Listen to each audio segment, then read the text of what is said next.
It's been a long time coming, but I know a change gonna come. Oh, yes it will.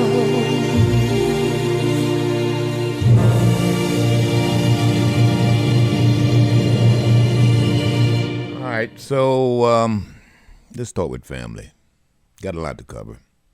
Family comes first. To the young mother who called me yesterday, who heard yesterday's show and the day before regarding African-American males and the murder rate and so forth. I appreciate it. Appreciate you calling me. Appreciate our little discussion about your older son and your toddler.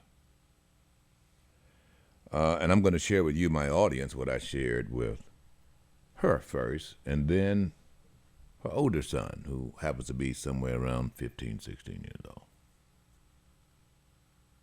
I'm not a therapist. I'm just a father, and I can't say that I'm the best father in the world. But I did manage to rear my children, get them out of the house and on their own, and without them being killed. That's a feat for an African-American father. That's a feat. It really is. I don't brag when I say they did not go to jail and so forth. I didn't give them a choice. I'm not bragging about it. Sadly, that there's some African-American fathers and families that they see that as a bragging right. But I need to tell you this, ladies and gentlemen, because she asked me, so what? Because we were talking about the telltale signs of when you have a potential child, African-American male, or just a baby. I don't know whether it's the same with Caucasian males. I really don't. But I can't speak to African-American males. So she was asking me, so what are the telltale signs, Mr. Daniels? What to look for? Because she has a 14, 15-year-old, and then she has a toddler. He's around 3 years old. I started first with the 3-year-old. Things I've come to learn about rambunctious, no-neck, big-head boys. You do know that they are manipulative. You do know that they learn from example. It's cause and effect. Cause and effect. And they basically respond to how you respond, Mom. In this case, she's a single mom. I hate saying it that way because she's not a single mama. She ain't had that damn baby by herself. And she admits she's not single by choice. Don't get me wrong, in some cases it's necessary because, unfortunately, the person who you had a child for wasn't deserving of that child. And I had to correct her. She referred to him as a sperm donor. He's a sperm donor. So what does that make you, a sperm dumpster? You don't say that. This is the baby's daddy. And obviously, when y'all indulged, you had some kind of intimacy, some kind of feeling, even if it was just superficial. But don't lead him to believe that somehow or another you were a dumpster and he was a donor. Really? To which she stood corrected and said, I never looked at it that way. Well, guess what? Now you do. Mom, every child needs to know that they were begot by way of at least some intimacy. You gave a damn even if it was for the moment, unless he raped you. It was by your decision that your child ended up here. There's nothing wrong with having that child think that, even though it didn't work out between you and his daddy. It's not a sperm donor. And then I went in on the child. Now listen to me, Mom. Those of you who are single moms, and even dads, but those of you who are single moms, I'm only giving you the benefit of my experience. It is not, I am no child psychiatrist, but this is what I've learned from my boys, my children. Starting with that toddler. You know, I had a rule in my house. You can use it, you don't have to. When they started to walk, I started to whip. When they started to talk, I started to reason. That doesn't mean I stopped whipping. Whipping doesn't mean you beat. Whipping only means, okay, I'm going to get your attention. Whipping only means, okay, I'm going to inflict a little pain here so you see. See, they learn. You take them to the stove. You can't explain to someone, a baby, what hot is. They got to feel a little heat. Oh, hot. Yes, hot. You okay to get it. Cold. Yeah, they feel it. It's trial and error. It is cause and effect, action, reaction. I know you want to believe that they're endowed with some kind of great intelligence because they're your baby. They are brilliant. They are not. They're literally dumb animals. However, they have the capability of learning, and in this case, they learn it from you. So with that in mind, I had to explain to her what to look for. How it is that in this case, she, her toddler, as well as her older boy, learned something from her. I asked her, I said, well, so let me ask you something.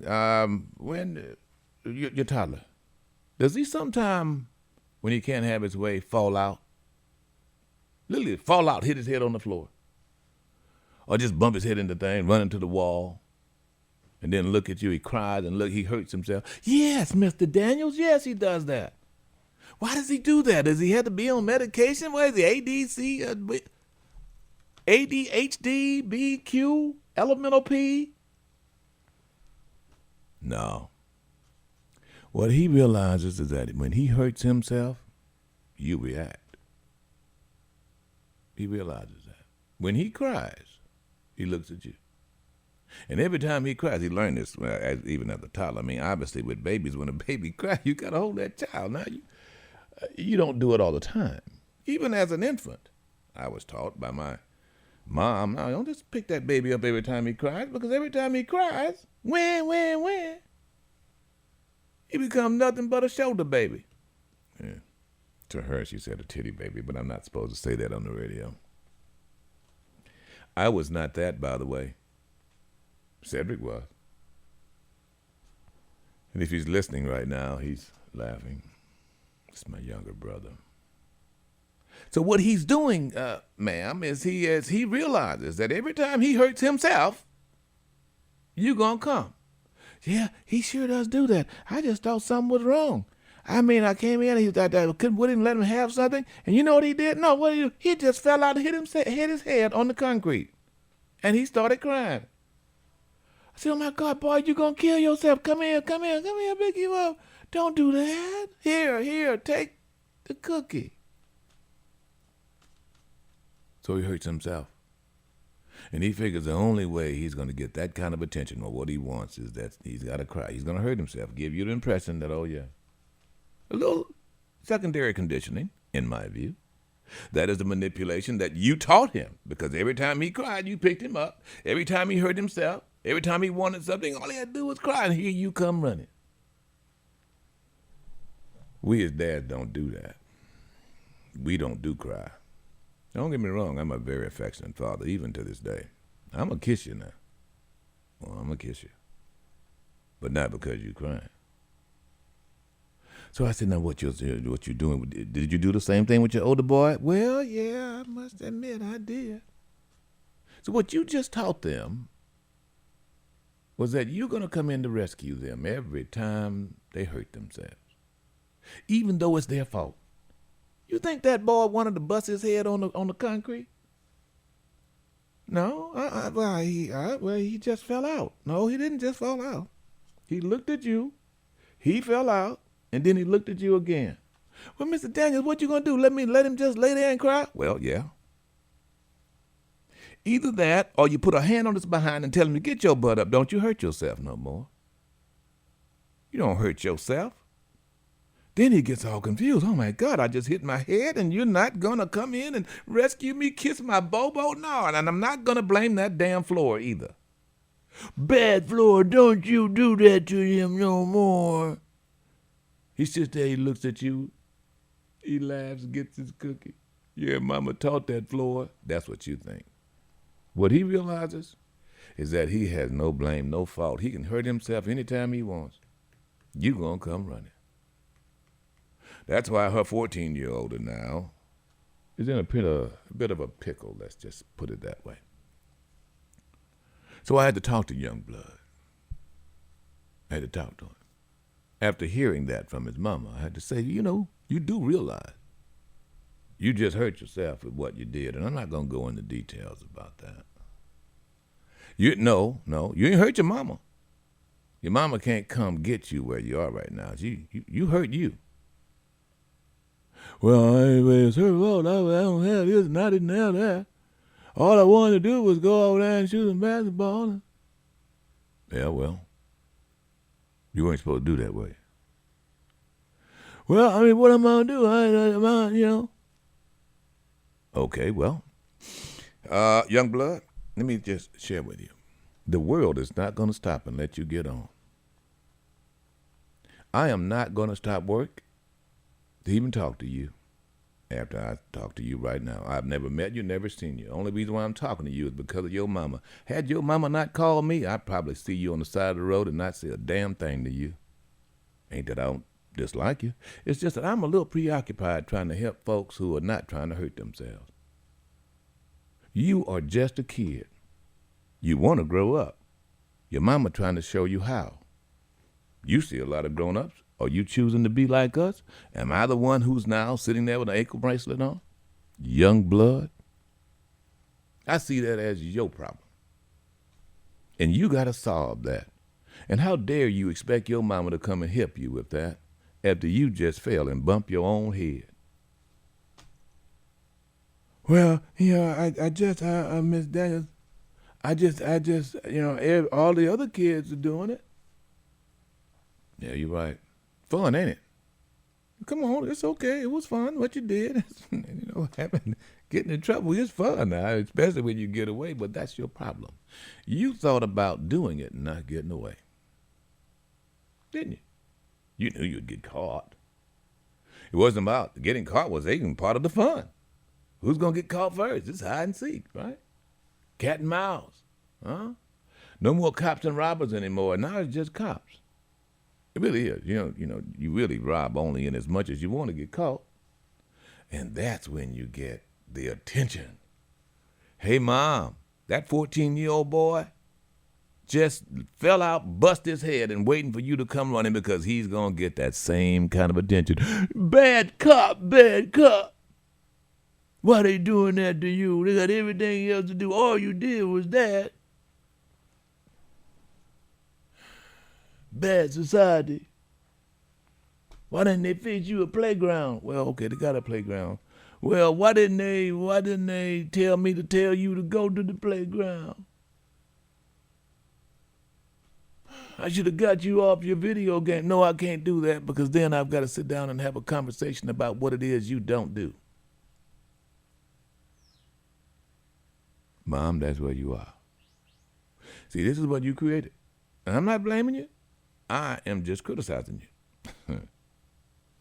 That 14-year-old is doing the same thing that 3-year-old is doing. He is saying, help me mend my broken wing. Ah, you did it, Mama, you did it. You let me hurt myself. You gonna help me? Huh? You gonna blame someone else? Yeah. Can I have a cookie now? Here you are, you're gonna bust your hump to go out and get a lawyer for this boy. And don't get me wrong, man. That's what any adult would do. And now he's gonna laugh. He's gonna get out of the juvenile detention. And he's gonna be all happy with his boy. And he's gonna say, yeah, man, yeah, I went there, I did that, bumped my head, and my mama got me out. And then, you know what I mean? Yeah. Y'all wanna go have some fun again? Watch this. I'm gonna go do the same thing again and watch what my mama do.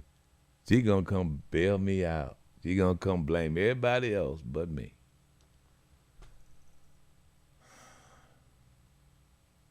I'm just a dad. I can tell you what doesn't work, that doesn't work. If in fact your toddler is falling out on you right now, if in fact your toddler is doing something to cry a little bit, to look at you, see what you do, and you run for him crying at you, trust me on this. You are setting him up and you up. You cannot fulfill that wish of his by being there every damn time he bumps his head. He gonna think you are. I'm just telling you that. You spoiling that child, and you don't have a dime. That's what you're doing. Now look, I'm just a father. I can tell you what worked for me. This might work for you. It might not. You might even have a special needs child that just falls out. Maybe he has to wear a helmet the rest of his life. I don't know. I hope that's not the case. But you need to first find out. When he falls down enough and busts his head enough, trust me on it, you get a few hickeys. I had some. He gonna figure out, oh, she didn't come. This not working. It's not working. But you got to catch it early, bro. Now, I know you have your kitten, but I'm just telling you, once you jump out here and you get into the realm of rearing a human being that is not just you. Some of y'all think that's my baby. That ain't your damn baby. It's not your baby. He is his own little boy. I'm just telling you. I'm just telling you. You think that. But that person will grow up and be somebody you don't even know. You look at him and you say, you look like me. Damn, who is he acting like, though? Did I raise this? Did I raise this individual to grow up and say, talk to me this way? Yes, you did. Yes, you did. Yes, you did, Mom. Because you trained that individual to respond to you. Not based upon your direction, but based upon his manipulation. His ability to see what you do when he does what he does. You did not allow him to take responsibility for being the little boy that he is. Yeah, you're a little boy, but we expect you to learn something as a little boy. Your ABCs, where to go and not go, and not hurt yourself. Don't you do nothing to hurt yourself. I was told at 6 years old when I was walking about a half a mile to Mississippi City Elementary. 6 years old. I was expected not to get hit by a car. Don't you go out there and get hit by no car. Tear your behind up. And I was more afraid of getting my behind tore up than getting hit by a car. So I really avoided the car. I'm not telling you. I'm telling you the truth. I mean, I'm not feeding you a bunch of, it's not funny. That's what's not being given. I was 10 years old when I had to go and buy cigarettes for my uncle.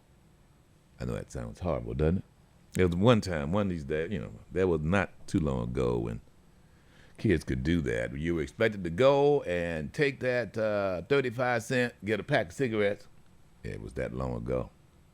Stick it in there in the cigarette machine, pull the right one, Pall Mall, bring it back to my uncle without opening it so he can have a smoke. Coca-Cola and some BCs. I could keep the change, which meant I got 3 penny cookies. Well, it's 3 for a penny cookies, so I got 6 cookies. What? Went to Brothers Grocery. It was a good day, bro. Sounds like a good day. I was rolling. I packed cigarettes, had a little bag, I keep the change. And you had got another little bag. Oh, yeah. But I was expected. 5 years old, Miss Green kindergarten. I had to leave by Augusta, number 99, and walk up to Mr. Miles' store. It was up on the very busy Division Street. I had to go down Nichols Drive, what is now Nichols Drive, in front of Nichols High School. And trust me on this, in the projects, they ain't had no speed bumps. I was expected to stay on the sidewalk right there in front of the projects, but once you got past the sidewalk, then you had to go through the path right there by Mr. Call's drive-in that sell the best snowballs. I was expected to walk down there, 5 years old, with a handkerchief with change in it from my grandmother, Mama Lottie. She had the exact change. I never did get a tip from her. She fixed income. She wanted her change back. Well, when I came back, I got a syrup sandwich and a biscuit, I can tell you that. Sounds like you got paid to me. There's no doubt, but that was all about me coming back, and she used that. All right, now, boy, I want you to go down there and come right back. When you come back, you're going to get a syrup sandwich or a syrup biscuit. Incentive. And that was enough to make me run. I ran down to Mr. Miles' store at the corner of Nichols and Division Street, and I did not get hit by a car. I even went past the bad dog that was behind Mr. Miles' store. Mr. Miles was a Caucasian male. He always had a bad dog. I don't know why. Dog was in the fence, but I just, I ain't taking no chances. Smart. Went there, told him what I wanted, pound of bologna. He opened up the handkerchief, took out the change. I got the handkerchief back, put it in my pocket, grabbed the little red paper. They wrapped it in red paper. Tucked it under my arm, hauled butt back to the house. Got my biscuit. I was expected, as a little boy, to obey and do a little boy thing and not hurt myself. Not hurt myself. Now, Mom, I'm going to tell you, and I'm going to move on because we've got some bigger fish to fly. That's what training a child how to survive is. Hey, he's a little boy. He ain't going to be your baby forever. And once he starts to walk, you might need to start to whip. Once he starts to talk, then you can start to reason. I didn't say stop whipping. I'm only going to tell you one time not to touch that TV. They didn't have remotes. I'm going to tell you one time. And the next time, I'm going to have to make sure you understand. And they will test you. No, really. Now you have remotes, I guess. Y'all just let them play with your phones, remotes. Now, you don't play with none of that. No grandkid, no, you're not going to have my phone. And you better not go near the business phone either. No. You're not going to be on the electronic devices. Neither your video games. There was a time, ladies and gentlemen, however, that it wasn't that way. I think it still could be that way. I really do. There are things that a child can't do. And in my day, you're not going to turn the channel. You're not going to touch that TV. They saw you touch the TV. They're going to go touch the TV. So he goes over to touch the TV, turn the channel. I'm watching the news. Said, don't do that. No. Turn it back. Get away from that TV. And then he just kind of wanders over. He looks at you. He looks at TV and put his hand on it. I said, no. See, what is he doing? He's learning, right, what his limits are. He thinks I'm going to say no again. I shake my head. I already said no. Turns the TV. Pop. Instantaneously. Go cry. Mom comes in. Okay, yeah, well, what happened? I'll not explain to you what happened.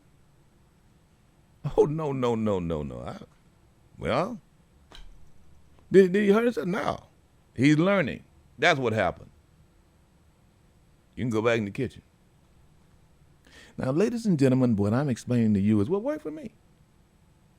I'm not going to, practice. Look, parenting is a practice, right? But it is cause and effect. And if, in fact, your child discovers that you're going to be there and that he doesn't have limits and that you're going to be there every time he hurts himself, you might as well get ready to keep that boy or girl. Girls are smarter than boys, by the way. In your house the rest of his life. He's going to be scared to go out. Because nobody else is going to treat him like that. He can fall and bust his head if he want to. He'll step right over him and continue buying bologna. I know if I was 5 years old, I'd jump right over and keep going. I'd feel sorry for him. What's wrong with him? Mr. Miles, can I get a pound of bologna? All right, I'm moving on. That's as much as, look, that's all I can give you. There's no panacea. Not every child is alike. Not every little no-neck, big-head boy is alike. But I must tell you, there must be solidarity among we who are parents. We have to have, at the very least, some authority, particularly over our children and over all children. You're an adult. Act like it. Act like it.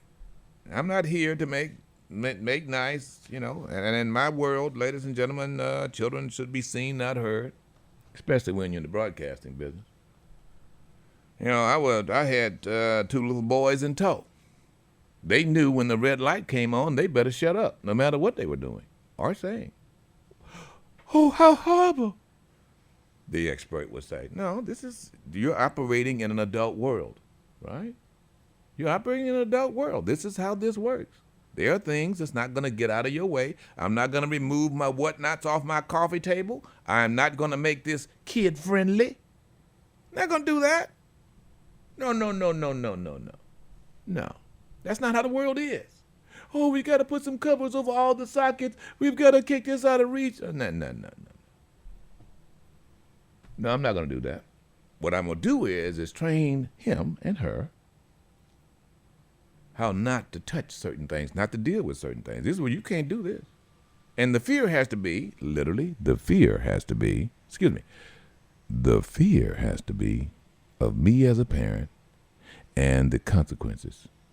If you don't do that, now that doesn't mean you got to beat them. No. It might mean you got to put them in timeout, whatever works with them, because not every child's the same. But they got to realize that if you don't do what I say, when I say you do it, there's cause. And the effect is going to be not good for you. There. I hope that helped you. It worked for me. It's working for my grandchildren. Because either they don't come to my house, and I ain't going to cry about it. I love them. But this is how it's going to be here.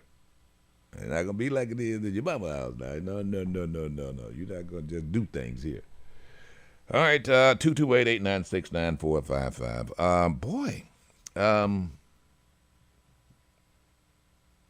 you know, we've got at least 2-3 other similar situations of George Floyd. The George Floyd cases are coming to light now, bro. I'm looking at another one here in Mississippi, one out in, one in Raymond, one in California. I don't doubt that now, boy, there are a lot of people going back to look at these videos of asphyxiation that's happened in custody. Yeah. I say good. And by the way, for those of you who feel that supporting the police is just simply means we support everything they do, you're just stupid. Police don't support police that way. They just don't. And then there's Joe Biden last night. I don't want to start with Joe that way. I know we've got the sound bites from Joe. I want to start with my brother. I said my brother, Tim Scott. He's a brother only in as much as he's African American. Out of all the other senators out there, he's probably the closest now. Well, Cory Booker. Cory Booker's another brother, but he's the only Republican African American, well, Negro. He gave the answer to Joe Biden last night, and it was very classic, so-called black conservative. And I don't know why they separate themselves, but they have to. Well, I do know why. It's the conservatives. Conservatives are in the separation business. You do realize that segregation is a conservative concept. And conservatism has never worked in any country anywhere in the world. Quite the contrary. Even in South Africa, conservatism didn't work. Apartheid is a conservative concept, ladies and gentlemen. Secession is a conservative concept. Those individuals who are still having Confederate Memorial Day, conservative concept. Klanservative, same thing. So let's jump to Tim Scott and Tim Scott's response to Joe Biden, because I really want to see what you guys think. And actually, Kamala Harris came back and said some things almost similar, one would argue. But Tim Scott, the only African-American Republican senator, and by the way, he did not vote for impeachment. Neither time. So he wanted to weigh in on Joe Biden's assertions that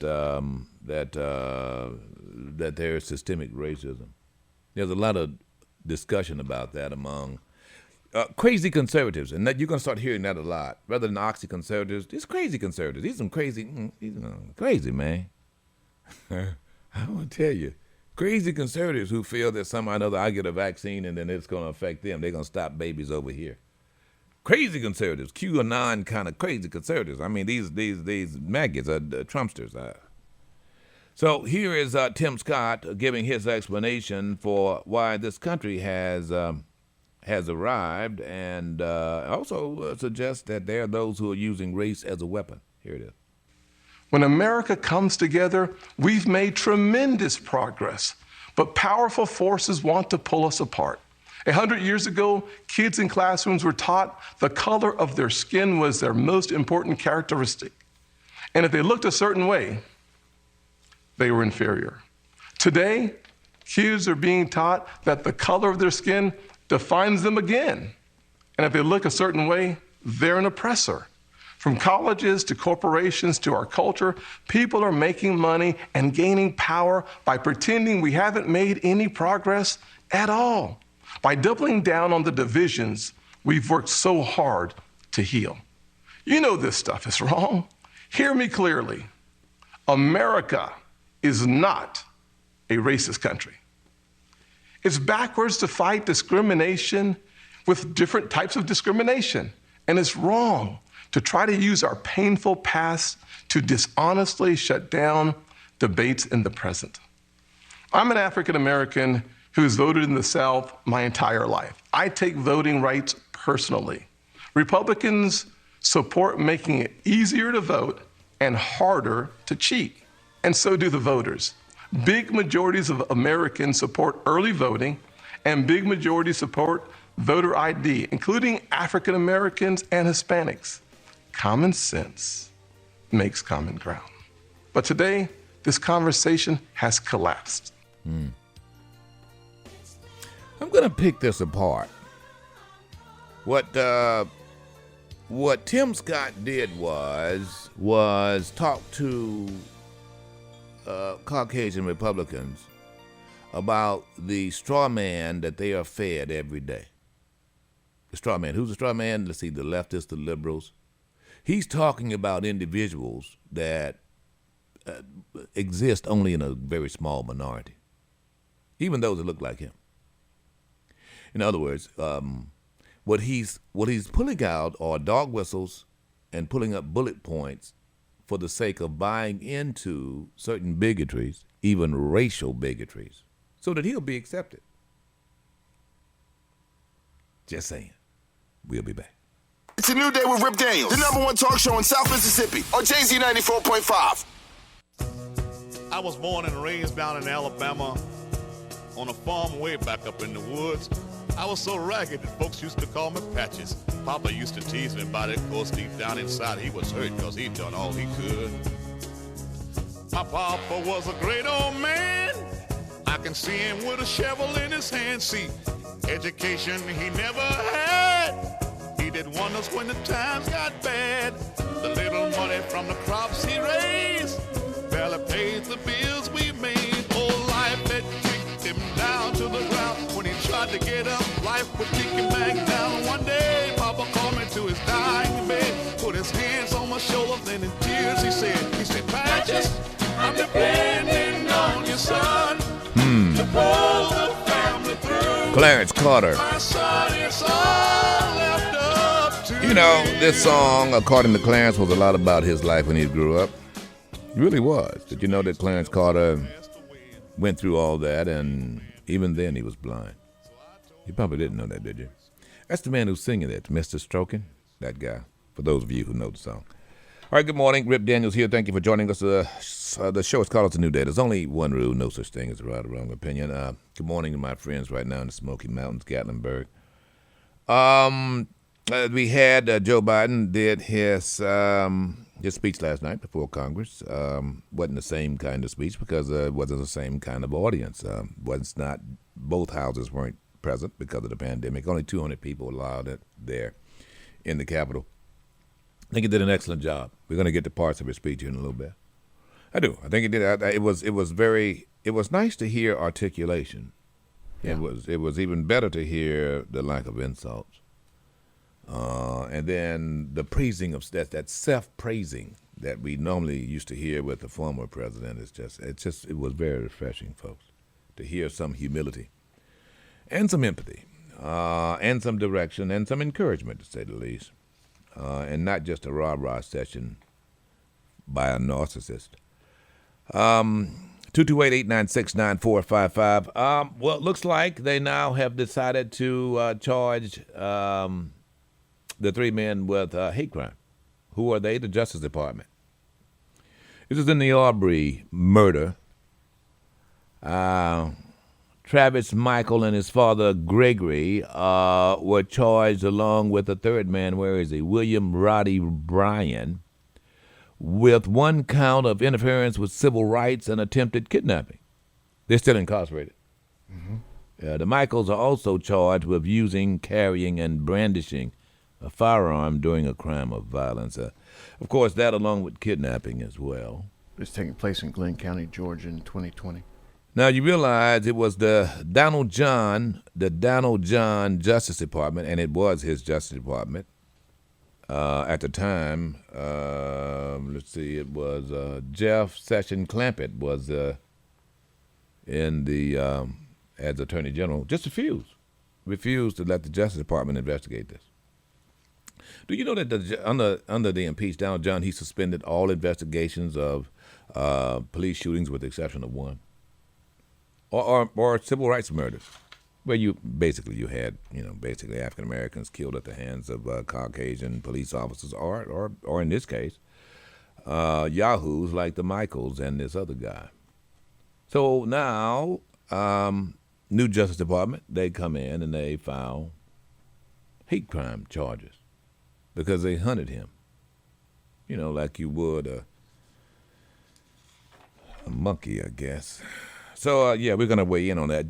But just to the north of that, you had Tim Scott of there, North Carolina, the only African-American Republican, was explaining to America that there's no systemic racism. I'll put it on our Facebook page. Do you agree with that?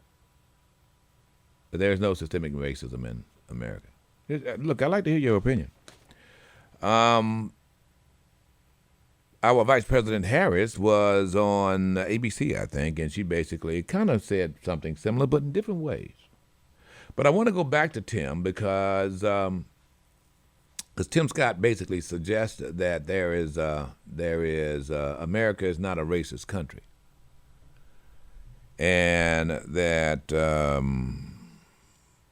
at one time we were all together. I don't know when that was, but that's what he said. Up until President Barack Obama, I'm sure. I got in a response to him, but first I want to let you hear this other part that Tim, who was now the token, how he tried to respond and basically do what many tokens will try to do, and that is offer an olive branch of unity. Why can't we all get along? It seems strange that the person who's asking that is not the person who separated us in the first place, every time. So here's Tim again, and then we'll go to the phones. Hang on, Jay. The state of Georgia passed a law that expands early voting, preserves no-excuse mail-in voting, and despite what the president claimed, did not reduce Election Day hours. If you actually read this law, it's mainstream. It will be easier to vote early in Georgia than in Democrat-run New York. But the left doesn't want you to know that. They want people virtue signaling by yelling about a law they haven't even read. Fact checkers have called out the White House for misstatements. The president absurdly claims that this is worse than Jim Crow. What is going on here? I'll tell you, a Washington power grab. Stop it right there. This misplaced. Just pause it right there. We're going to go back because I'm going to stop here because I've got to go back to the first one. Let me just tell you what Tim Scott and others, particularly those of my conservatives who are listening, can't grasp.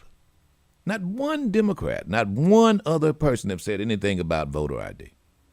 Voter ID has already been voted on, already been assured by the Supreme Court. It's been tested. Voter ID. In other words, you've got to have an ID card to vote. The Supreme Court has already ruled under certain guidelines, as long as people have access to getting an ID, you got to have an ID. Now, you got to understand, ladies and gentlemen, that the ID, you didn't have to, it was not nearly as desirable until African Americans started to vote in block. You got me? Once conservatives realized that they don't have a lock, that there's some motivation, it had nothing to do with voter fraud. It had more to do with what kind of, let's get voter ID in on this. Surely they can't have this many Negroes voting like this. And there were. Fraud was almost non-existent. But it was another little turn. Okay, we want to have voter ID. Up until that time, no voter ID. Why? Because basically conservatives were controlling the polls in the South. You got me? When African Americans were disenfranchised, you don't have no voter ID. As long as white boys could vote, in quotes. However, just the minute you have that, and the minute you have what happened in Georgia, you have it. Now, in the first comments here, when he says America is not a racist country, what Negroes like this and some Caucasian, even liberals fail to grasp is, yeah, I agree. America is not a racist country. But we have bigots in high places. That's always been the problem in my country. We've always been a multicultural environment, but we have bigots who don't want it that way, going back to Calhoun in South Carolina when we were 13 colonies, and he made no bones about it. Notice I didn't even mention enslavement. I mean, there were Mormons who were discriminated against. There were Irish who were discriminated against. There's always some person feeling he's a blue blood American and more American than anybody else, and that person is a bigot. Can't make this up. You know, at one time the Irish, boy, in and around New York and New Jersey, the red-haired, freckled-faced boy, before, of course, they realized, before they earned their bones, let me tell you, they couldn't even hold some jobs, couldn't be a bag boy, couldn't be a runner. Only thing they could do is work on the docks. I know the history, ladies and gentlemen. There were far more Irish, freckled-faced, red-haired Irish participating in the Civil War, for instance. They were drafted at a clip. I'm not making it up. But the reality, Tim Scott, is that, yeah, I agree. What we've had a problem with and what Negroes like you don't want to point out is that there have been bigots who have been keeping us apart. It ain't the Joe Bidens, it ain't the Rip Daniels. It's those individuals who for no reason except their own wretchedness and fears inferiority, those individuals have sowed the seeds of racial discontent. Now we've got to come in and respond to Derek Chauvin. What is he? A white cop. Emphasis on what? White? Unfortunately, because of whiteism, it is. There are those who would defend him only because of that, and guess what? They are bigots. And Tim Scott wants to jump over those individuals and not realize that some of them are sitting in court, some of them are on juries, some are wearing police uniform. If, in fact, my country comes up with a methodology to deal with that individual who can't handle a multicultural environment called America, if we come up with laws against that, we'll be just fine. And then we'll be equal under the law. That has always been the problem. It's always been skin privilege, you see, Tim, and you don't want to admit that. And then there's this concept, of course, again, dog whistles. It's this concept from so-called black conservatives that, oh yeah, they're being put upon. Negro, please. You know as well as I do that there are individuals, even in your own party, and they have made it very, very clear, that will treat you the same way as Rip Daniels. In the middle of the night, 3 a.m. in the morning. You better drive to the light, homeboy. We'll be back. Get the info. Get the info. Stay informed. It's a new day with Rip Daniels, the #1 talk show in South Mississippi on Jay-Z 94.5. I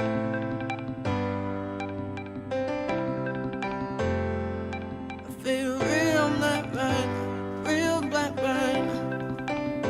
I feel real black man, real black man.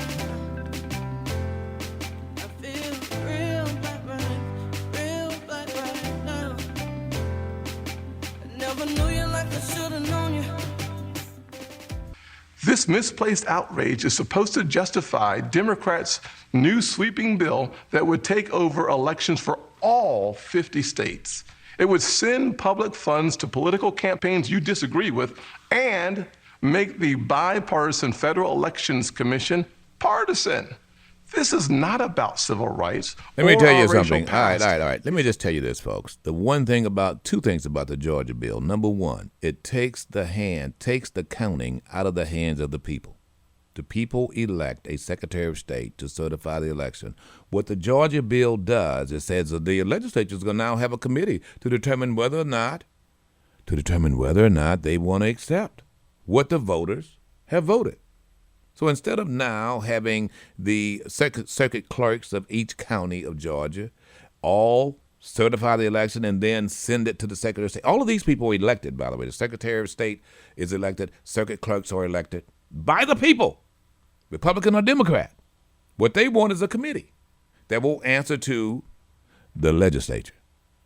Now, ladies and gentlemen, that's the most un-American thing you can ever imagine. That, number one. That's like having another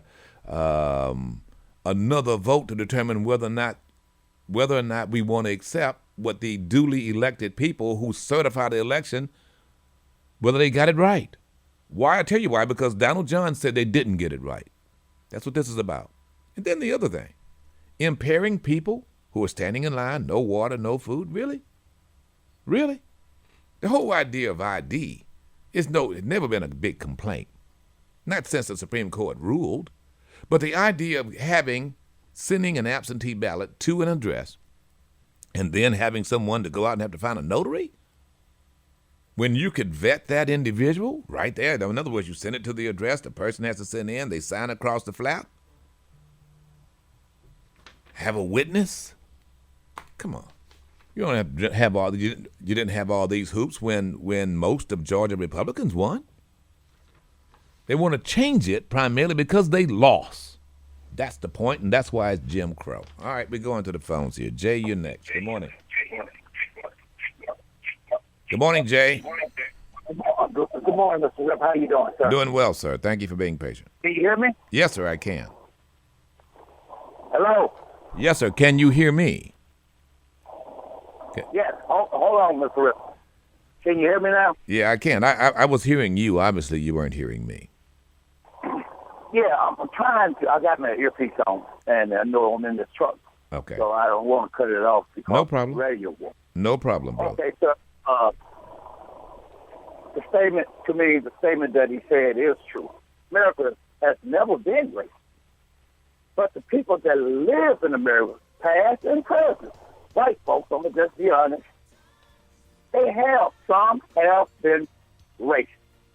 And that's what got me so fired up by this black man making a statement like that. He sounds just like he's white, trying to play with the words. And to me, I took it as an insult on my intellect and intelligence. Why that? Why was it insulting to you? Well, for a black man and for our people, even his ancestors, for the fight that they had carried on.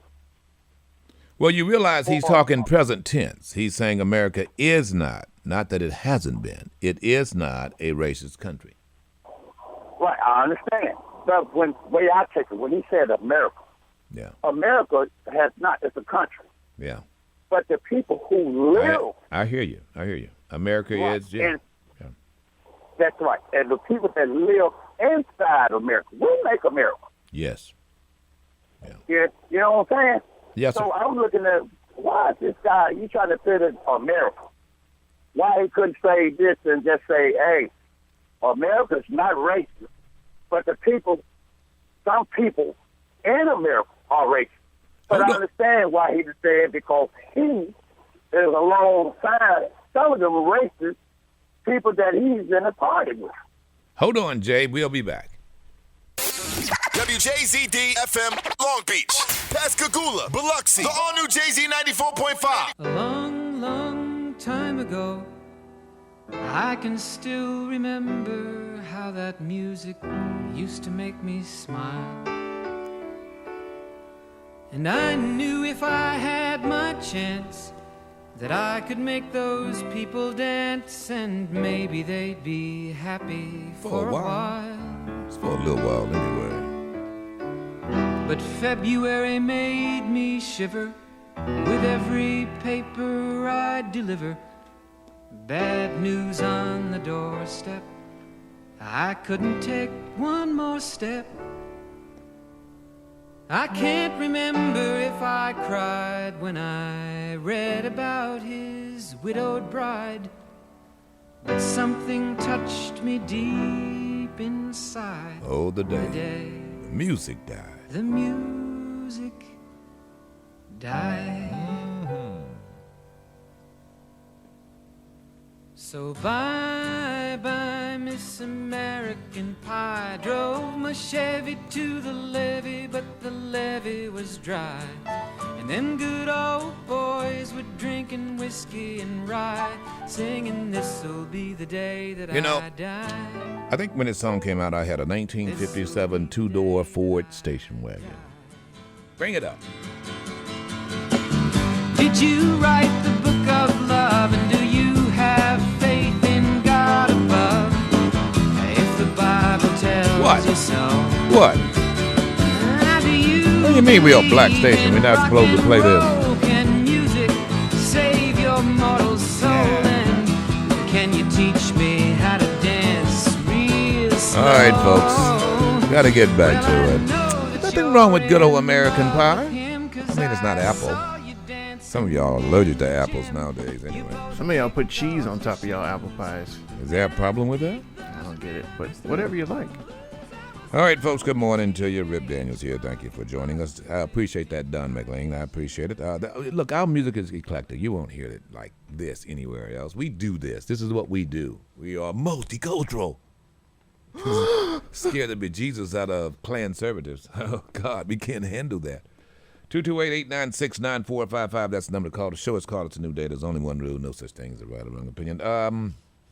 Had a State of the Union last night from one Joe Biden. I think he did an excellent job. Hit all the bases as far as I'm concerned.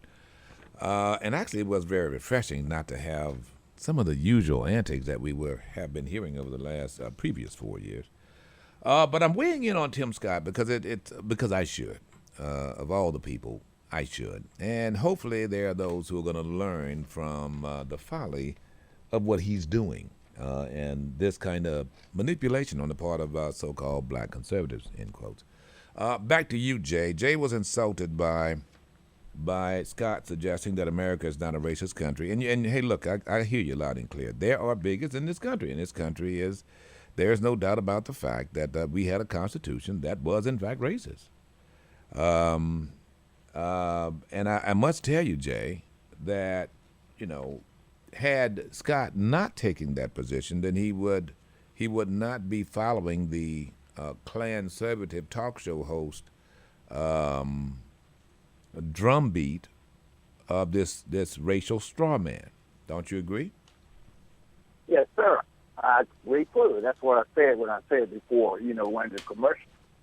That's exactly that's why I said that, because that's his party. And it's so sad that he's a black man. That's all I'm just saying. I mean, come on, guys, but I understand. I mean, he's trying to stick with his party. And it really sticks out bad to me when a black man says this. I guess he must have forgotten what his ancestors been through or however he came up. I don't know all that. I think African Americans, I think African Americans like and Tim also in his speech did indicate that he has gone through some discrimination and so forth, and he acknowledges that he's a black man, blah blah blah. But they always have a but. You see, this is what Rush and Limbaugh left the conservatives. They are left with this ability to say, I'm not a racist, but you got me.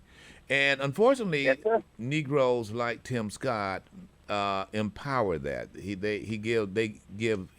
gives his blessings to that kind of concept, and unfortunately, without drawing attention to those individuals in his party who are in fact bigots.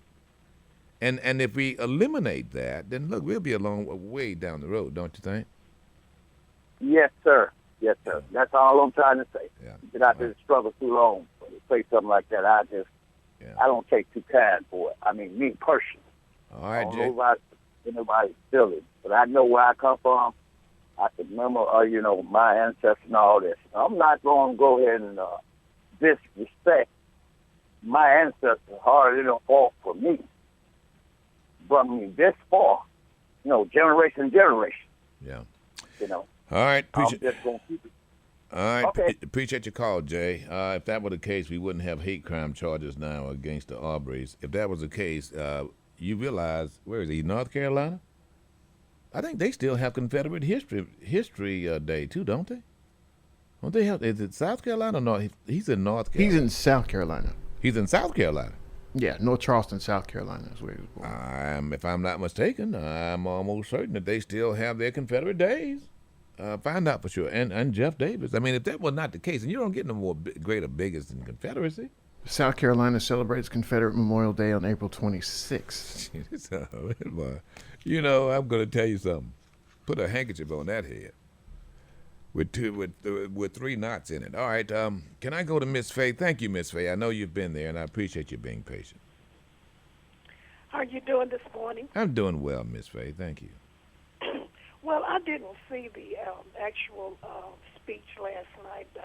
It just, I don't know, it might have just slipped my mind. When I turned to the station, it was already over with, and the president was fist bumping and everything. So I think that Tim, whatever his name is, need a rude awakening, because I think that what he said was the talking points of what the conservative people has been talking about. Yeah. He didn't say anything that really you can say, well, he's coming from his heart. It's just something he memorized because he wanted to stay in good with his Republican buddies. And he got to realize that I think that he's just being used, because you don't ever see the black Republican people coming out until it was election time or something like that. You know, they just are ignored. Yeah. And they don't have no power all the time when we put somebody up to say something. That's all there is to it. And well, I can tell you, Steele, who was a former chairman of the Republican Party, since Donald John, has certainly not been treated like a good black Republican. But you wanted to weigh in on my comment. No, he hasn't. But I was glad that he talked up, because he was just one of the bunch. Yeah, he's anti-Trump. There's no doubt about that. You wanted to speak. So, yeah, but you wanted to weigh in as well on my comments earlier in the monologue there. Yeah, your commentary. It was so good and so right on, because that's what we need these days as far as our children are concerned. We need when you live in a neighborhood, that anybody on that neighborhood see your child doing something wrong, they can correct them. But nowadays, you don't want anybody to say nothing to your child, and you take up for your child when you know he's wrong, whatever it is. That's not loving a child, and that ain't even loving a boy. Because when you have a son, how you going to love your son and he's ill-equipped, and your daughter, she comes along and she's got started her life, she's buying a home, she's raising her children, she got a good work ethic and everything, and you got the summer son at home, and you say, I love my son. That's not no love. All right, Miss Faye. Ever. You said it well. Yeah, I misspoke earlier. Confederate Memorial Day is celebrated on May 10th in North and South Carolina. Incredible, folks. We're not a racist country, and you're celebrating the Confederacy? Really? Come on. What do you think? We stupid? I mean, don't get me wrong, we're not a racist country. We have bigots in the country. But he really wants you to trust him. That's why he's smiling at you so hard. Well, what he wants is he's afraid that somehow or another someone's going to take his kompong away, or he's not going to get a ham for Christmas. They're going to get his kompong? I mean, you know what Fiddler said. Every Christmas he gets his stuff. I mean, come on, folks. Now, I know that must sound like, oh, yeah, you're degrading the Negro to being an Uncle Tom. No, quite the contrary. He's definitely being Sambo-ish. I mean, you do not have to. Hang on. I'm going to get you, Miss Rowe. Listen to me now. I am not going to get out here and play the unity game. Why can't we all get along? Hell, we don't get along. All right, just get out of the way. Because I'm coming. That doesn't mean I'm angry. It doesn't mean that I hate you. In America, you have the pursuit of happiness, and I don't have to ask anybody's permission, and I'll be damned if I'm going to ask anyone for my freedom. I'm going to defend it. I am free. It's an inalienable right, which means it's God-given right. I'm going to defend it. I ain't going to ask you if I could be free. On the other hand, I'm not going to jump on the slave ship by committing some crime and going to prison, because that is nothing but enslavement. Someone needs to tell the 18 to 25-year-old African Americans that as they rush to get credibility by jumping on the damn slave ship. Go figure. Just saying. Can I go to Miss Rowe? I started my rant. I'm sorry, Miss Rowe. How are you? Good morning. How are you doing? I'm doing good, Miss Rowe. Thank you for being patient. Wonderful. I agreed with everything you said pertaining to raising children. I've raised 4 myself. I'm 71 years old. And it's just like my mom and dad raised 9 of us. And he said, when he disciplined us or she disciplined us, he said, we're doing that so you can be a better product for society. Now, I think some of the problem some of us parents are having, we do not define what a right and a privilege is for our children. My husband and I did that with our children. It was a privilege to get an ice cream cone from McDonald's. It wasn't a right. The right was a roof over their head, food on their mouth, in their mouth, clothing on their back. And I, as a mother, started from the crib. So let me ask you. So, Ms. Rowe, how do you have grandchildren? Oh, yes, 4. Do you apply One graduates this year. Did you apply, and did your children apply the same teachings that you did when you reared them? Well, they're in their different homes, but once those children stepped through my door, I told them, I said, okay, the rules here may be different from yours at home, but I expect you to follow our rules when you step through that door. Mm-hmm. And I told their parents, if you don't want them spanked when they misbehave, you better keep them home. Mm-hmm. But see, when my child, I'll use one of them, and each one we did different with, because each one did. I had one daughter that probably maybe have gotten 4 whippings in her lifetime. Yeah. She's in her 40s. The rest of them might have gotten them every day. But you know how to handle your children. And when, let's say one of them was 6 months old, when I'm feeding them their food and they slapped that spoon out of my hand, I popped them. Mm-hmm. Oh, no, you don't do this. And with every one of them, when we went to church on Sunday, I took me switches. I didn't care if they were 9 months old, a year old, or whatever. And if they started to act up in church, I would show them that switch. They would look at it. And if it need be that I had to pop them with that switch, I did that in church. Oh. So they knew how they were supposed to behave in church and in public. Because my daddy always raised us. He said, listen, you don't correct a child after you get them home or out of a store or out of a church. You do the discipline there so they will know this is what I better behave where I am. And that's why I think that we've gone wrong, because we don't want to pop or discipline. Matter of fact, my mother would braid 3 switches. Mm. But we knew you better not do that the next time. And my daddy would tell us, he said, I can show you better than I can tell you. And whenever we got ready to do something wrong and he came with that switch of the belt, you already knew. He's showing you now. And there were consequences. But he told us when we got grown, he said, listen, if I whipped you for everything that you did, you wouldn't have been able to survive it. So, he wasn't such a... Well, there's a balance. Yeah, there's a balance. It was... There's no doubt. You've got to be nurturing. You got to be nurturing, and you got to be a strong disciplinarian. Yeah, absolutely. And we knew it was love. Yeah. And so, I appreciate that. And, and I told my daddy sometimes, I said, boy, you should have whipped me a little bit more than what I did. But still, I appreciate how they had the structure and the discipline and the love to make sure that we were going to be assets to society. All right, Ms. Rowe. Said it well. Appreciate you calling. Thank you, man. Have a good one. 228-896-9455. I know. She's 71 years old. It doesn't apply now. Yeah, it does. Yes, it does. With some children, it applies. Now, I don't care how many children you got, they'll never all be the same, right? But you have to be the same. As a parent, you have to have that same expectation. Your teaching skills might be different, but the rules are the rules. Once you lay the rules down, then some will abide by them better than others, and your response has to be consistent. You cannot say no today and okay tomorrow, for instance. You just got to be no is no. But I appreciate that. I already have heard from the expert who suggests to me that, that kind of barbarism should not exist today. It's amazing.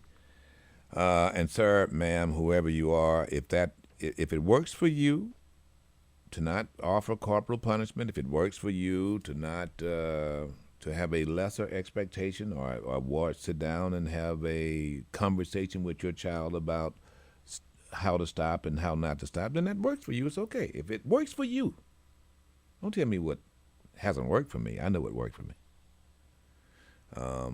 And what works for me? What works for me is Poppy being the way Poppy is, and so such is life. I want to play Harris, though. She weighed in. She was asked about this systemic racism. I want to go to, where is this? The one on, was it ABC? The ABC News, yeah, the response directly to what Tim Scott said. Here she is. Senator Tim Scott said last night that America is not a racist country. Do you agree with that?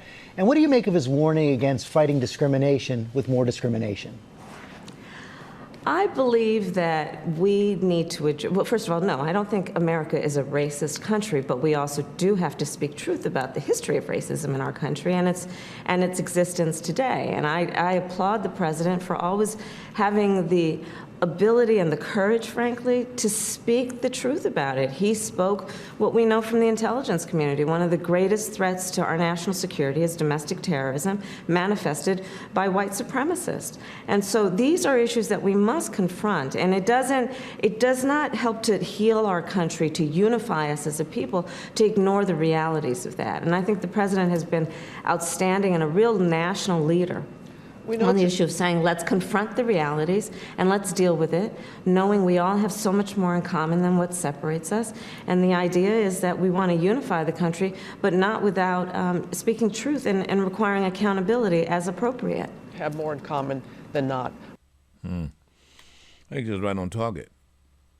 If we don't have bigots in this country, we wouldn't have special task force now who are investigating those white inferiors who stormed the Capitol and right now are in some cases wearing badges and doing things under the color of law. You see, there's always been this reluctance. There's always been this reluctance to stop this. Going back to Thomas Jefferson, actually, to deal with those individuals who are incapable of accepting everyone as an American. And they're going to be among us for quite some time. We have to have a method of dealing with them. And unfortunately, African Americans have in some cases led to believe that they can be subtle like Tim Scott and beg for respect. And that's what he's doing.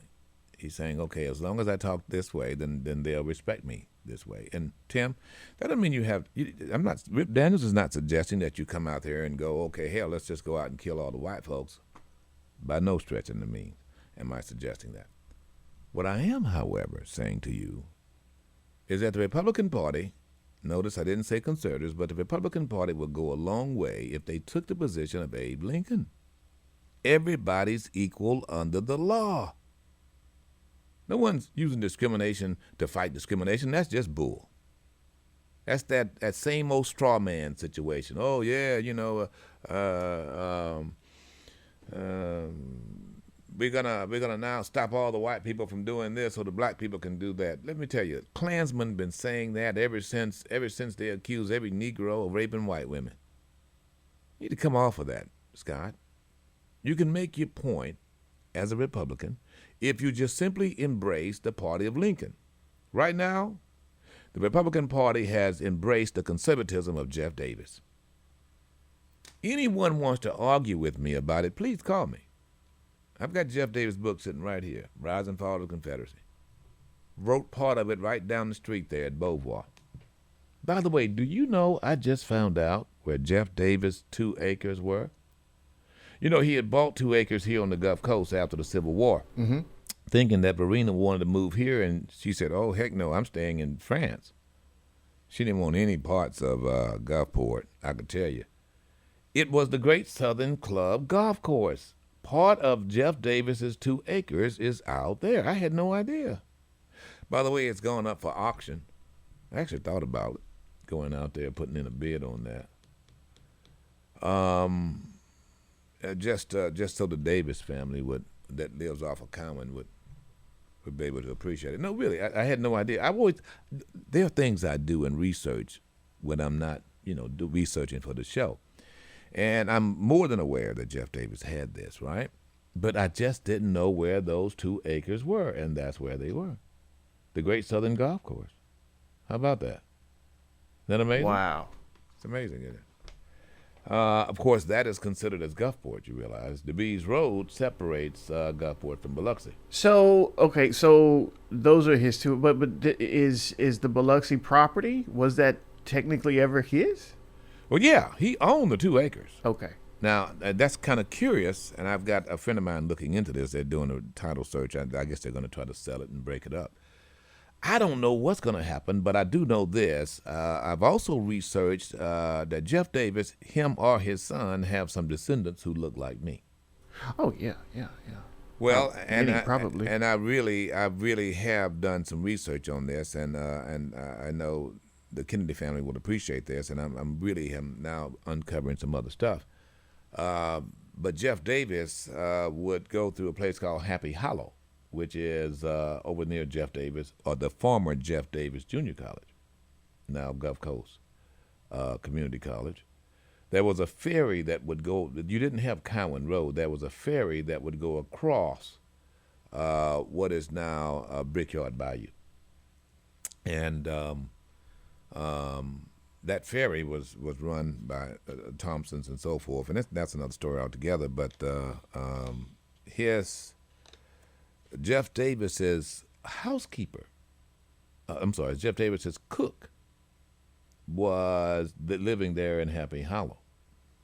And she had a daughter who, let's just put it this way, became a Davis and had 3 sons and 1 daughter, I believe. Joe Davis, Dixie Davis, and another one. But it's an interesting situation, folks. You're going to hear more about that. I assure you. I've been saying it for the last 2 years, been kind of researching this on and off. Actually did an affidavit with who I suspect are descendants, potentially great-great-grandchildren of Jeff Davis, who were not claimed. But we're going to get into that later. 228-896-9455. Big question. Go to our Facebook page. Tim Scott says America is not a racist country. What do you think? And, of course... one Vice President Harris weighed in and agreed with him that no, America's not a racist country, but the problem is that we've got racists. And what is it about that conservatives cannot admit? The mere fact that they don't admit it, the mere fact that they don't say, okay, hey, look, we need to get rid of these guys, even in our party, suggests to me their silence is consent. Well, admission would indicate the assignment of the guilt. And that's what, is a big problem, but not just with conservatives. We see it in the adage of the so-called blackism in the hood, not wanting to tell, not wanting to snitch, if you will. It's the same mentality.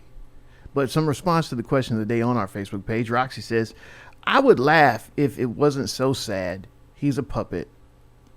Ruby says, Wild Wild West of America is a racist country. The white settlers came here with their selfishness. They took the lands from the natives, and they have been continually taking from other races for 400+ years. The settlers quickly stamped savages on the natives, Indians. The way the natives chose to live were fitting to them, but not to the white settlers.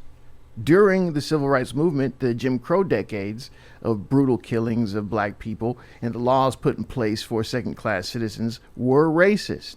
The new Jim Crow is incarceration. Black men are constantly disproportionately incarcerated, more than white. Gunslingers killed black people at least 7 times more than whites. Additionally, there is gerrymandering, nepotism, and the beliefs that black people are subhumans and often labeled as threatening, and the list goes on and on. All right, 228-896-9455. Hang on, Herbie. Got this in. The video has been released in Chicago, the shooting of Alvarez. This is officers in the city killed a 22-year-old man as he ran away. The video is showing. You have that now? Yes. And this is 2 days after the 13-year-old was killed. Right. Running away. Right. This is the actual compilation of 2 body cameras and surveillance footage there by the Chicago Sun-Times of the shooting of Anthony Alvarez.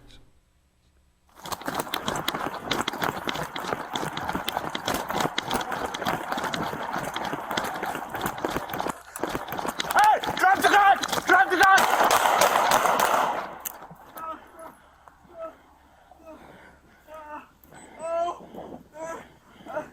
Why are you shooting me? You had a gun! Hey, get on the ground! Get on the ground! 1661, David. Shots fired. Police. Unit coming in with an emergency. Stop. I'm gonna render aid. I'm gonna die. Stop! I got you. Where are you shot? Stop. Where are you shot? Shots fired by the police. About a police Laramie and Addison before we get them going. No, I'm gonna give him aid. I'm gonna render aid. 1661, David. I'm rendering aid. Stop, get down, stand down. The gun is right there.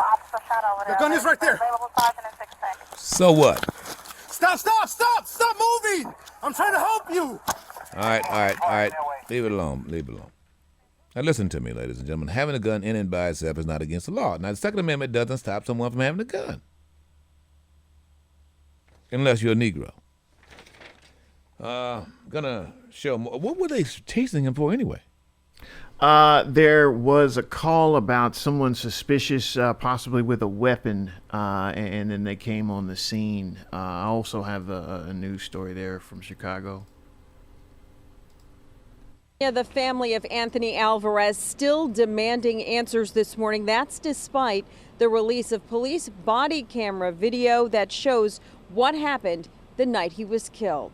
No entiendo por qué lo mataron. This morning, a grieving mother still unsure why her 22-year-old son is dead, shot as he ran away from police just a block away from his home last month. It was shortly after 1 a.m. on March 31st. Anthony Alvarez cuts through a gas station in Portage Park with Chicago police following. Moments later, on a second camera, he's running and tosses shopping bags as officers drive closer. This report states it was an investigatory stop for a person with a gun. Officers then chase him through an alley for more than a half a minute onto a residential street.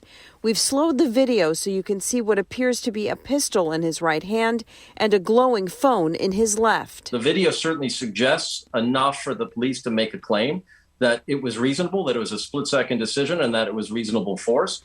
But we also have someone who, according to the video, was shot in the back while he was fleeing and wasn't aiming the weapon at the police officers. As Alvarez is shot, the gun ends up a few feet away. This CPD photo of a 9mm with a 17-round magazine and laser sight. Alvarez asking police why. Why are you shooting me? You had a gun! The officer, 6 years with CPD, is identified in police reports as Evan Solano. He's reportedly faced several complaints of excessive force in the past, none of the incidents fatal.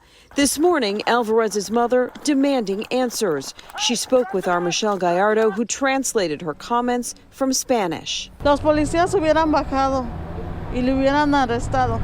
The officers should have gotten out of the squad car and arrested him to begin with. Instead, she says, they drove right up to him, flashed their brights. I would have been scared. A lot of us would have reacted in that way. Now, Officer Evan Solano is currently on paid administrative leave. COPA is not commenting on his history, but in a rare recommendation, they are asking Chicago police to strip him officially of his police powers during the investigation. All right. It goes on and on and on and on. All right, hang on. Herbie, can you hang on through the break, Herbie? Yes. All right, hang on. We'll be back with you. 228-896-9455. We'll be back. Get the info. Stay informed. It's a new day with Rip Daniels, the #1 talk show in South Mississippi on Jay-Z 94.5. What's up, y'all? It ain't my fault. This the Shaka House, you heard me? We gonna get riding, body. We gonna charge this one to the game. We can't stop now. We can't stop. It ain't no limit, you heard me? Don't try. Y'all can't stop us. We don't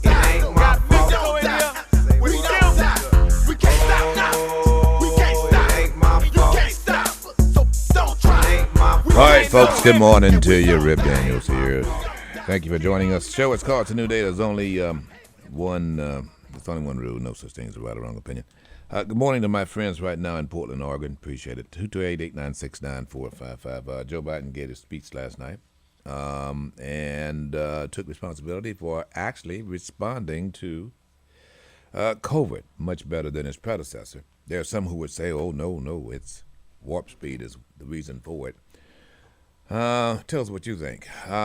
Besides that, there's been another video release of Alvarez. This is a few days after the 13-year-old was killed in Chicago, and now there's this. So, yeah, we're weighing in on it. I want to go to Herbie. Herbie, good morning. Thank you for being patient. Good morning, Rip and everyone. First, I want to say, black people, don't feel like your kids are the worst children in the world. We have the best children in the world. We fight for freedom. We be punished by white people in this racist system. Our kids should be very confused because our parents will tell us we equal under the law. And it's being ignored just like Scott said. Racism don't exist. You put false thoughts in a kid's head. And so how do you do that, Father? So what did you do with your child? Did you say to your child? Well, first of all, I acknowledge to him that all the things going on in the world, not his problem. He's not the cause. Now, Scott, last night, Scott got up there. We shouldn't expect anything from Scott. I don't know why you put a black man to talk up for white people, and you got Biden up there, and he ain't mentioning a thing about what they're doing to black people here in America. So you obviously didn't hear the speech. Did you hear the speech? Well, right, that's all it is. Did you hear the speech? Yeah, I heard it. If you heard the speech, then you did hear him talk about systemic racism. He talked about systemic racism, brother. He talked about Garland now. He talked about Garland, unlike the guy you voted for. He has now, the Justice Department is now investigating literally every one of these shootings, going back to Breonna Taylor. So now why can't you give him credit for that? Is my question. Why is it that it has to be investigated? They're like, we have to go through all this stuff to convict a white person. All right.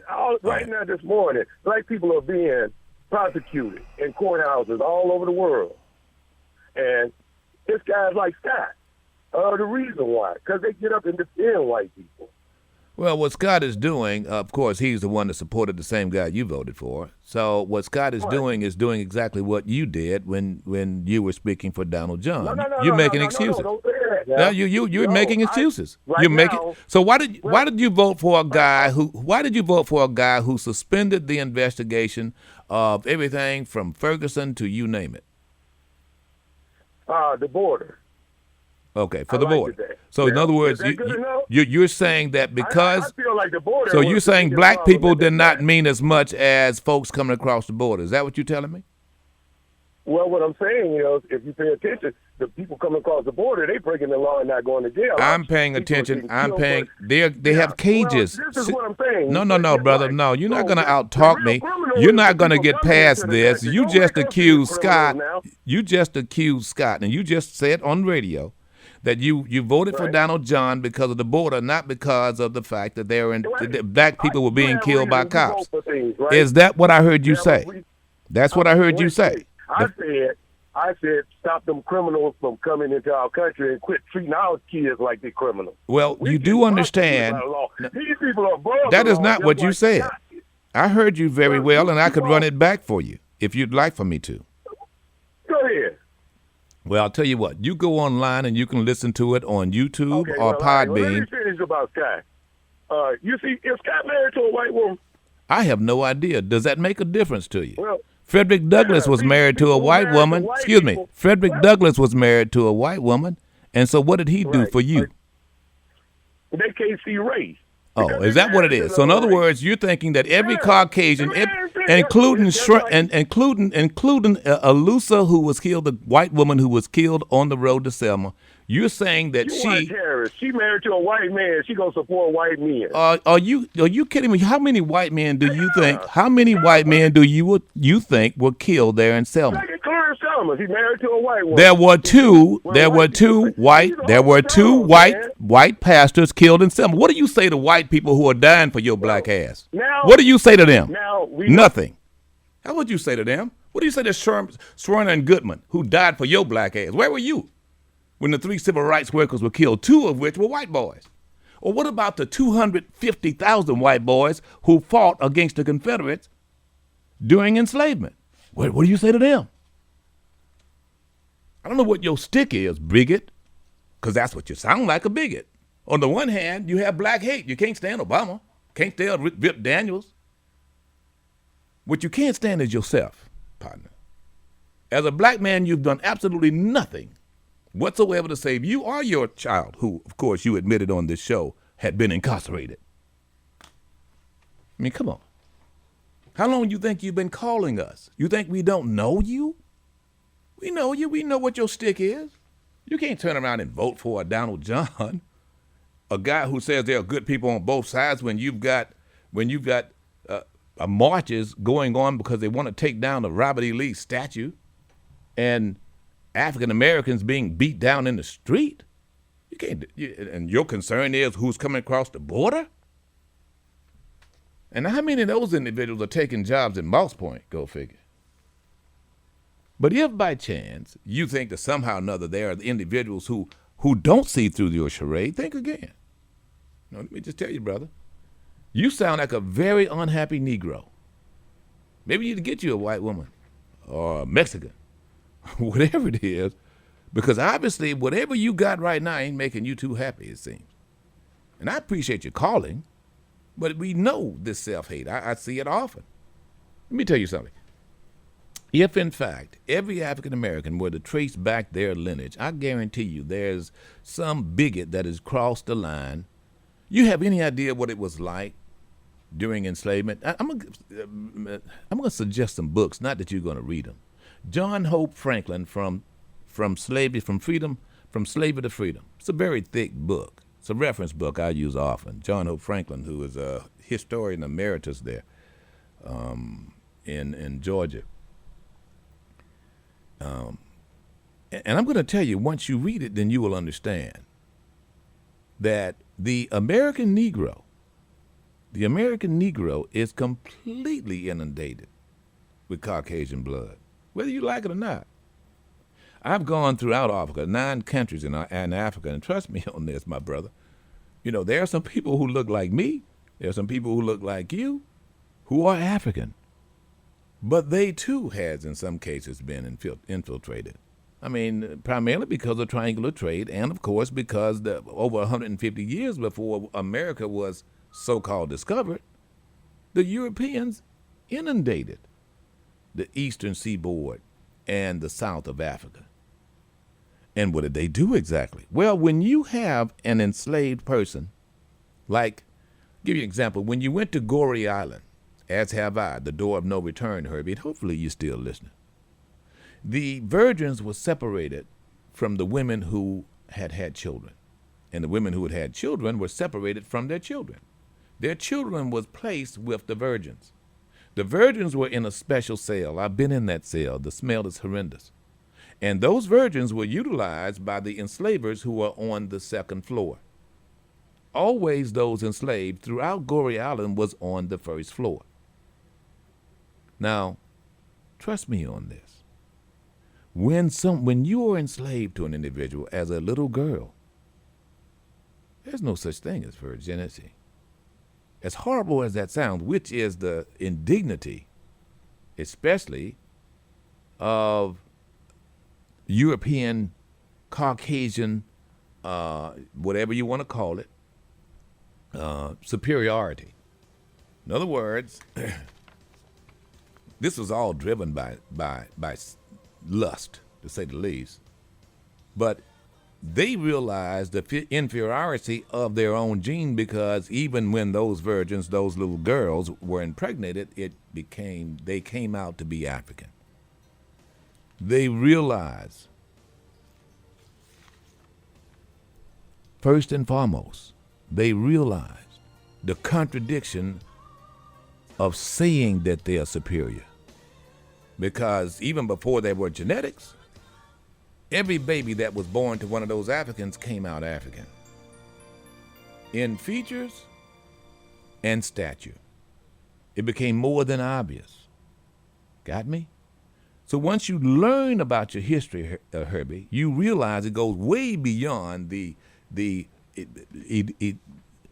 English version of black and white, which is why I put it in quotations. Black and white. It's all political. Those are political designations. James Baldwin really proved that. But you've got to get past your concept of what you've been taught to think black and white is. Until you do that, we won't have great conversation. But I appreciate your call, Will. Get the info. Get the info. Stay informed. It's a new day with Rip Daniels, the #1 talk show in South Mississippi on Jay-Z 94.5.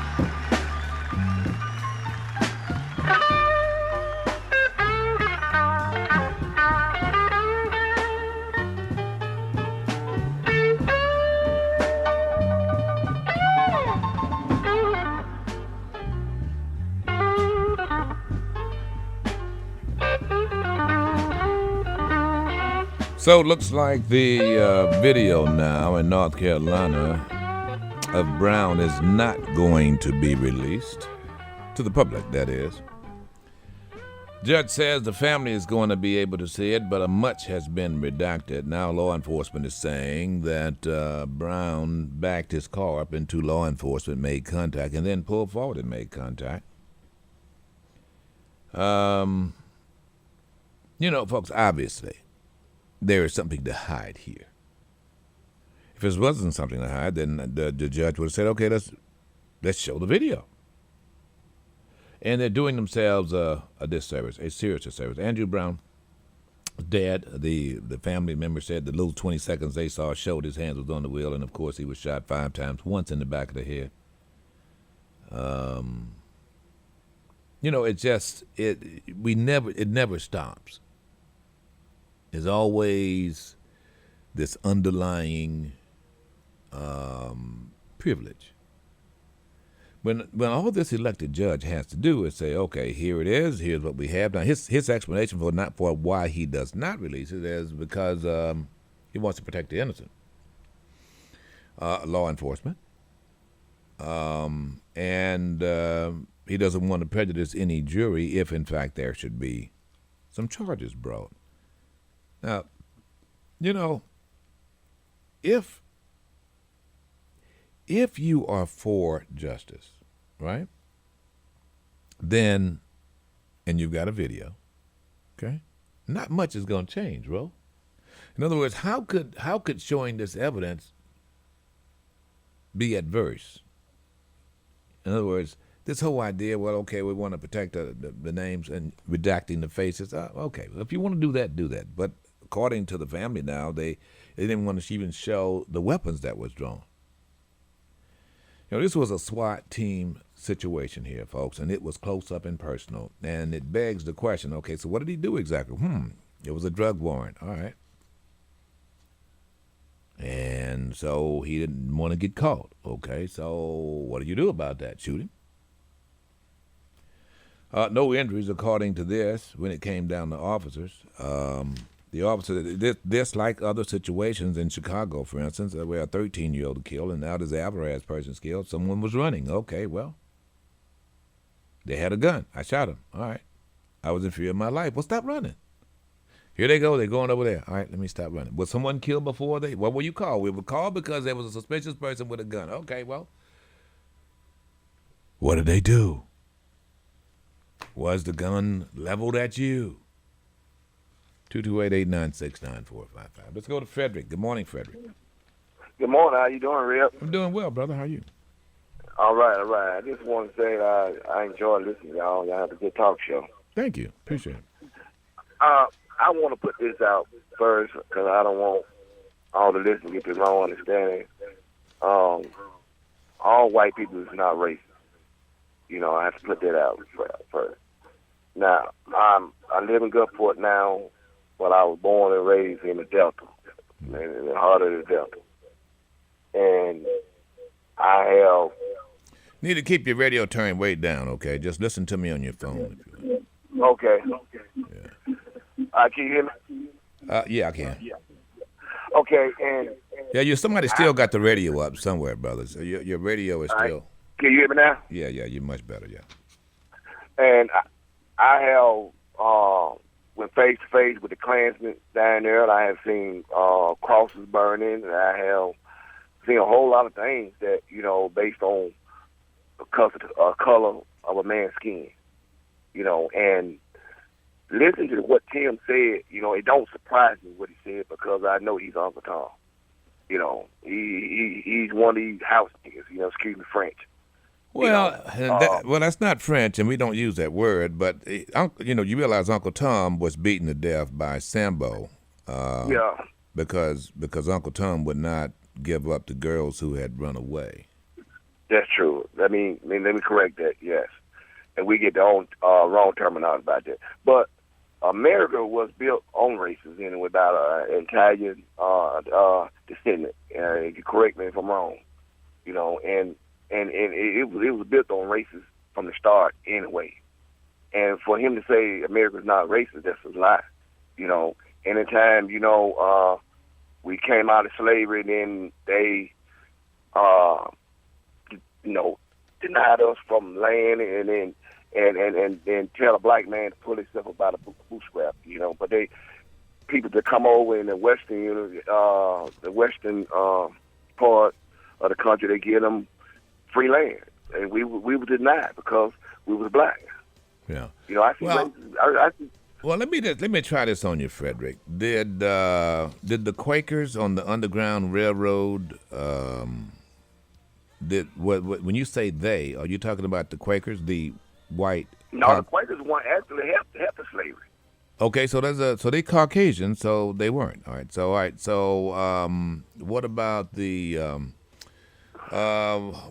those Nebraska guys from Nebraska who came down and fought during the Civil War to end enslavement? Were they responsible for?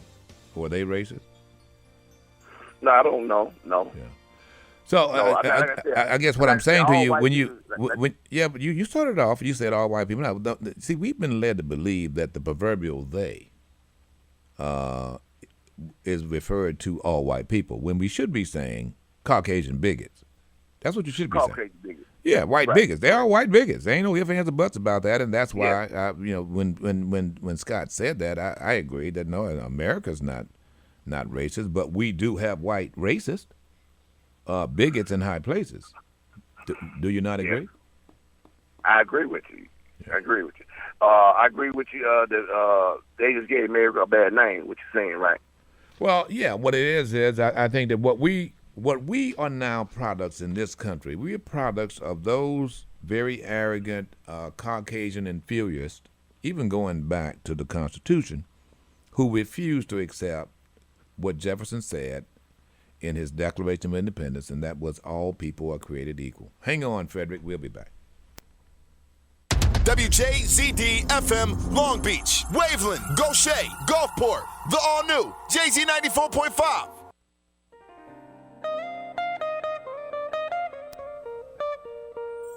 Time for jazz at 11.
I like this. Let me guess, Peter White? Nope. Close. Lee Retnow. Try again. Can't be George Benson. Thinking too old.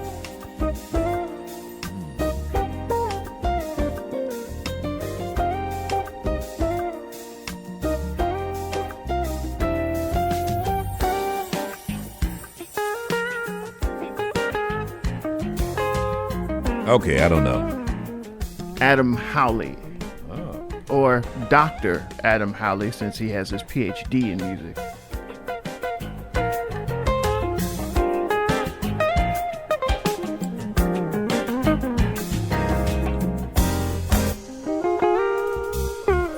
The track is called Cruising, featuring Brian Culberson. Oh, yeah. I knew I heard Brian. On keys.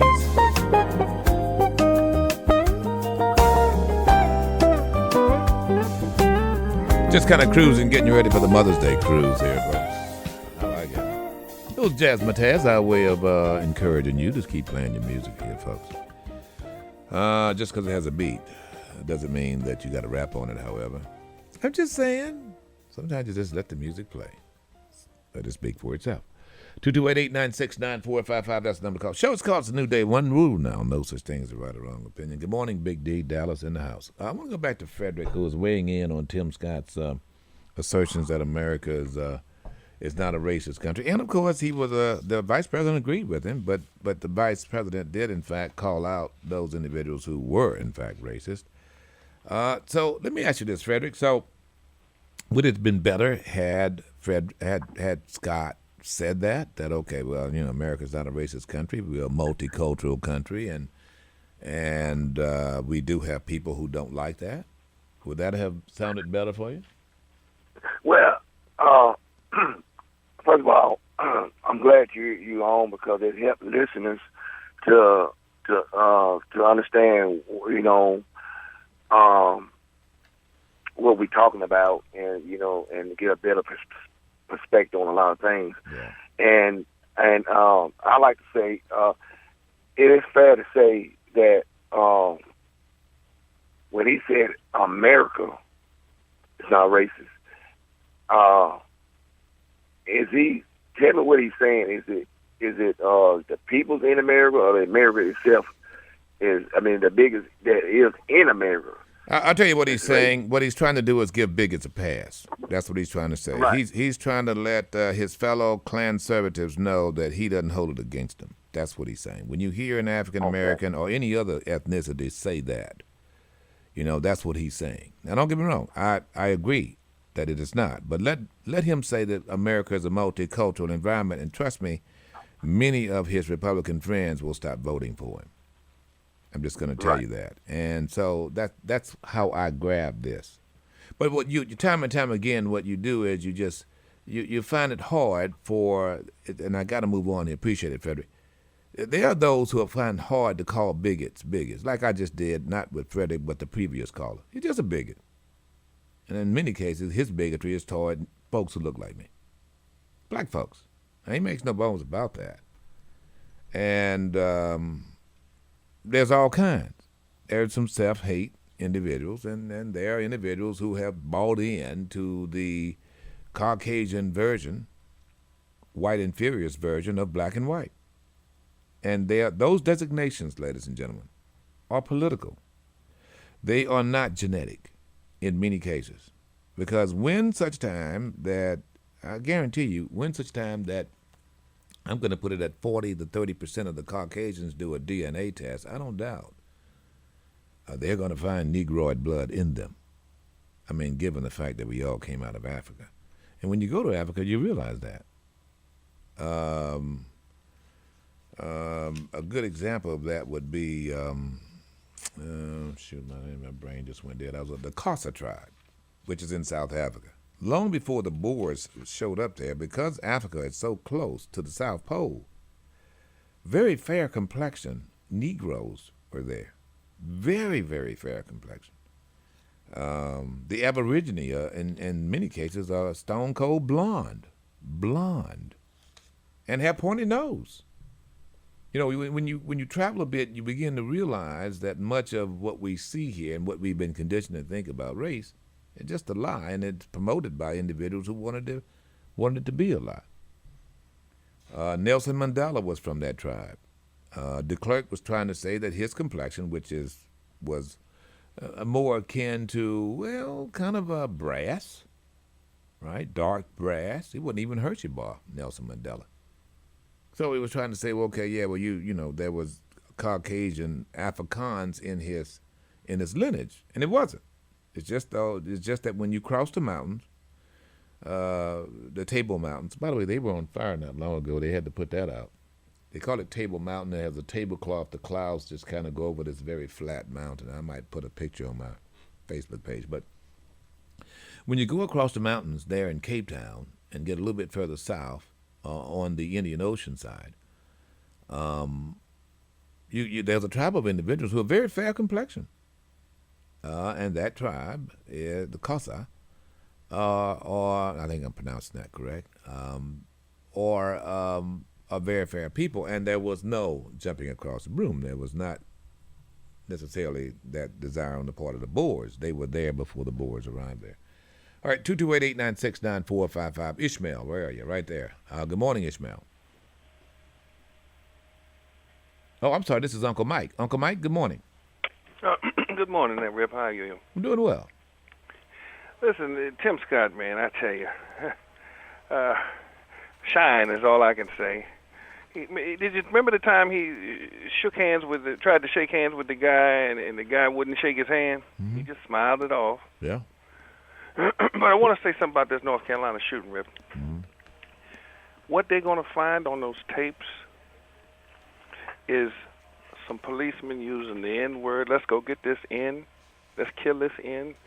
And that's why they don't want to release the tape. It's so horrible what they've done and how they approached this guy and killed him that they're ashamed of themselves. They don't want to involve that in. And besides, Tim Scott sounds like he's the smartest Negro in the world.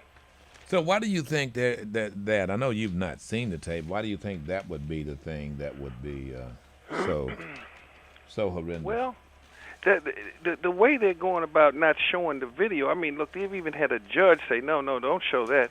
The judge might have said, if I show this, we're going to cause a bunch of riots in the street.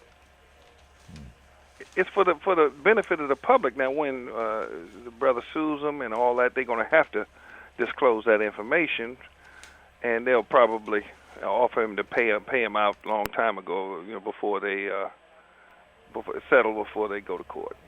All right. So the judge is saying it's going to be 30 to 45 days here. So ultimately, it's going to come out. So why do you think it wouldn't have a riot then? In other words, what? Well, I think they're trying to figure out what to do. They need some time to say, well, okay, look, we got to fire these guys. We got to suspend them, and then we're may have to charge one or two of them. So let's just, let's let this ride out until, 30, 40 days. See if we can calm this down. Maybe it'll go away. Any excuse to stall. All right. Appreciate you calling, Uncle Mike. 228-896-9455. Want to go to Giuliani. By the way, he's beginning to look more and more ghoulish, isn't he? Yeah. Didn't think it was So they raided possible. they raided his office as well as that the lawyer who worked with him's office. Got all the electronic devices and so forth. Plot thickens here. Of course, Giuliani was there in the Ukraine meeting with a known Russian spy, trying to dig up some kind of dirt on Hunter Biden and Joe Biden.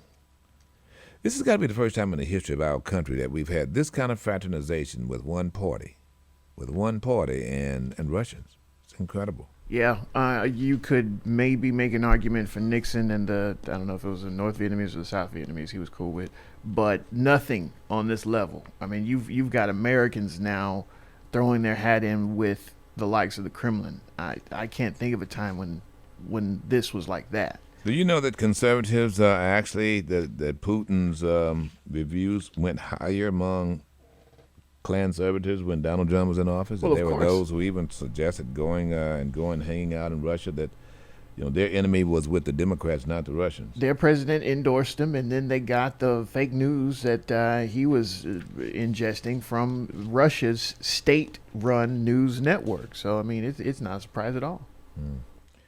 There was a hanging in Raymond Jail. You aware of this? Yes. Mosley, 21, man found hanging, African-American? I have not confirmed that just yet, but the thought is, based on the information that I have so far, that he was or is African American. Foul play is currently not suspected, but there are calls for an investigation. Well, it looks like they're saying it's a homicide. Of course, you can have a homicide and it not be foul play. He was in jail, where is he, for 2 counts of capital murder. Mostly was there for the deaths of 27-year-old Dejon Robinson and 57-year-old Michael Lawson. Mostly said, investigators said Mostly shot and killed the 2 men back in January 2020. Strange, but they are referring to it as a homicide, according to this report, bro. Yeah, and I just confirmed which one we're talking about. Mosley was confirmed to be African American, the 21-year-old that was killed. But beyond that, we're still waiting on more information. All right, 228-896-9455. There he is. Ishmael, good morning. How are you? I'm doing well, sir. Thanks for taking my call again, Brother Real. Mm-hmm. Just want to make a comment about VP Harris and Senator Scott's remarks about racism, and of course President Biden. So President Biden says that we have systemic racism. So, but then again, his Vice President Harris, says that America is not racist. Definition of racism. If it's systemic racism, then that means America is racist. If I go to my doctor and my doctor says that Ishmael, and anyone in the medical field can comment on this. If I go to my doctor says Ishmael has a systemic infection, that means it's that infection that spread through my body. It's not just in my heart, it's not just in my lung or in my liver. Systemic means that infection is spread throughout my body. So if it's systemic, that means my whole body is infected.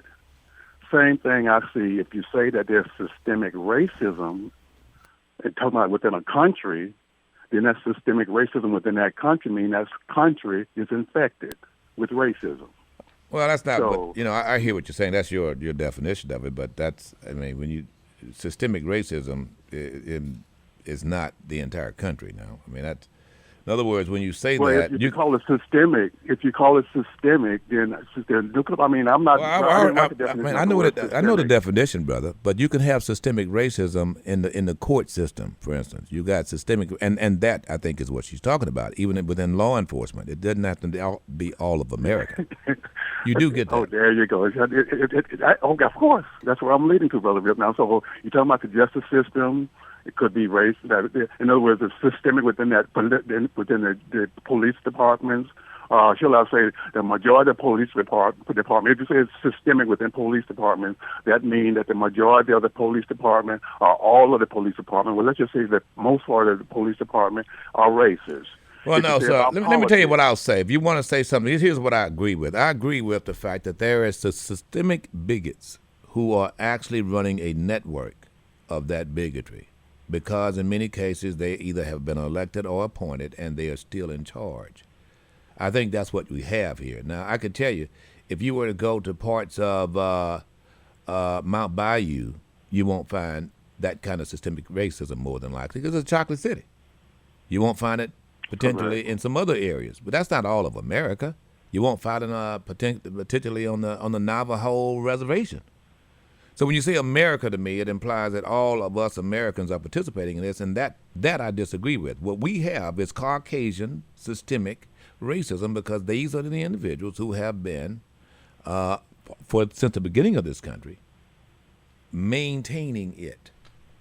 Now, I don't know if you disagree with that or not, but I think that's what Kamala Harris was saying. Well, But my thing is when people use that term systemic racism, and you look up the definition of systemic, look up the definition of racism. But the point the main thing of the point I'm trying to make is if something has been diagnosed as being systemic, then of course you deal with what is it's been diagnosed. Then you want to try to find out the cause of it before you start working with the treatments. And to me, if you're going to deal with systemic racism, let's say in the police or in the banking or in justice system, in education, in the military, employment, whichever part of that system that makes the entire body up, then you have to diagnose if there's racism in the police department and it's been diagnosed, how are you going to treat it? And if you come up with the treatment for it, then I'm looking forward to the legislation that's going to deal with the treatment. Right. Whether it's in politics, in the justice system, in the police department, education, voting, like what's going on in Georgia, or even in other states. Once it's been diagnosed, then you come up with the treatment, and that treatment in this system should be based upon legislation and enforcement of that legislation, and make sure that when you get ready to attack that cancer, that you make sure that the treatment that you use on that cancer, first of all, hopefully it will not come back, but you're going to use that the most powerful medication that you get that you can, that says that if there's a judge that has been shown to be racist and a bigot, then there should be penalties, whether it's prison time or whatever you need to do for that judge, or for that chief of police, or for that person in the military, that there's a penalty for that person for that infection, to treat that infection, to get rid of that infection, but it has to be a way to get rid of it so that it doesn't come back in the next generation. Yeah. All right, Ishmael, appreciate it. Not as complex for me, though. There have to be rules protecting employers and others from getting rid of the bigot. That's what you got to do. I mean, really, the legislation, it's in other words, just as there is, you can fire someone for just cause for not coming to work, you should be able to fire them for bigotry. If, in fact, an employee is proven to show that he is discriminating against another employee, he's got to go. What you have now, unfortunately, are mostly Caucasian companies who know that they have some Caucasian bigot, and they feel powerless to get rid of them, or fear. Maybe it's fear they won't be invited to the deer camp. I don't know. But there's nothing to protect them. Can you fire someone for just their own racial bias? No. You can fire someone for not being fair, but then you've got to you've got to find that. In other words, if in fact Charles, the bigoted employer, supervisor, has now posted stuff online to say that, oh, you know what, I hate Negroes, and you've got African Americans working in your company, you do understand that Charles is entitled to his free speech and his beliefs. The employer now has to prove that just by saying that Charles is denying African Americans moving up the ladder, for instance, or getting a good evaluation. What has to happen, Ishmael, is just by us acknowledging that we've got a bigot on our hands, you got to be able to be fired without recourse.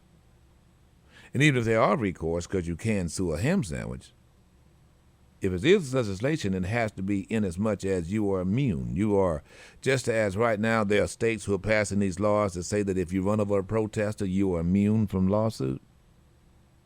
Then John Q. Public, or the CEO, white or black, in quotes, has to be immune from lawsuit once he's proven that you're a bigot. Because it's really not good for the company, first. And secondly, it puts the company in jeopardy because of what the actions of this one supervisor does, the entire company could be sued. Texaco is a prime example. Prime example. So you got 2-3 white boys, keeping an African American from moving up the ladder, laughing about it, writing notes about it. Well, guess what? Texaco was sued and lost. That's what we're getting now on police lawsuits. Derek Chauvin, I guarantee you, Derek Chauvin. Everybody knew that Derek Chauvin was a hard ass. I don't know whether he was a bigot or not. Everybody knew his behavior was atrocious. Everybody knew that this guy had, and it's not ironic that most of the people that he roughed up or choked were minorities. I think it was 3 African Americans and 1 Latino. Come on. Now the chief should have been able to say, okay, look, you got a racial problem here. And if it was, even if it wasn't race, if it were some guy has a problem with women, the employer has to be able to fire them for cause without recourse. In other words, if I'm able to prove that Derek Chauvin had a grudge or some bigotries against people just because of how they looked, then I should be able to fire him. Now, don't get me wrong. Can he appeal that? Yeah, he can appeal that. Go through all that. The firing, that is. The firing. He can appeal it. But what there has to be is some protection from lawsuit. Because like I said, you can sue a ham sandwich. And so if Derek Chauvin gets in front of an all-white jury and he's suing JQ Metropolitan Police as a African-American chief, and he's suing the chief because he discriminated, because he was fired unjustly because he was white, then theoretically he can win in front of an all-white jury. I mean, it's because he is quote-unquote white, and the political designation of white means not black or not anything else. I mean, that's what it is. That means that you are, Mr. Pristine, freshly driven snow here.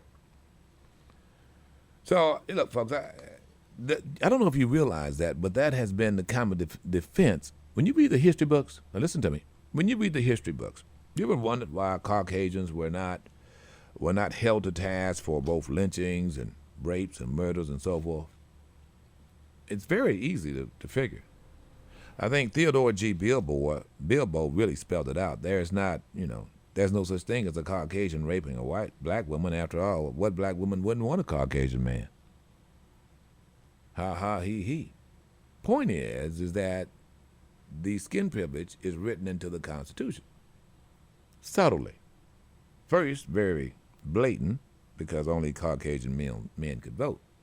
You do realize it was almost 100 years before African American men could vote, and then only men could vote. Only men, right? So what I'm suggesting to you is that the reason why Derek Chauvin and others look so like a deer in headlights when they're found guilty is because, after all, they are white, and that is the reason for why they should never be charged. You're beyond reproach. Now, if you are Caucasian and you're going, oh yeah, I don't feel that way, you're right. You say you don't feel that way. However, there is a reasonable expectation among your peers that you'll be given the benefit of the doubt, which is why, ladies and gentlemen, more Caucasians kill cops, proportionately. But yet Caucasians are seen as menacing. Caucasian males especially. Because of that benefit. That is, okay, yeah, you wouldn't do this. You just wouldn't do this. You are a real American. You are what America looked like. George Washington looks like you. Thomas Jefferson looked like you. Paine looks like you. John Adams looks like you. And so, in some cases subtly, in other cases overtly, there are those who feel that they are beyond reproach because, after all, I'm white and I should get a pass. And typically they do. You got a man who pulled a gun on an officer from Lucedale. He had weed in his pocket. You got a man who took a hammer from a cop and, while driving 40, 50 miles an hour, with the cop being drugged, well, actually the cop was on his running board. Cop had a gun.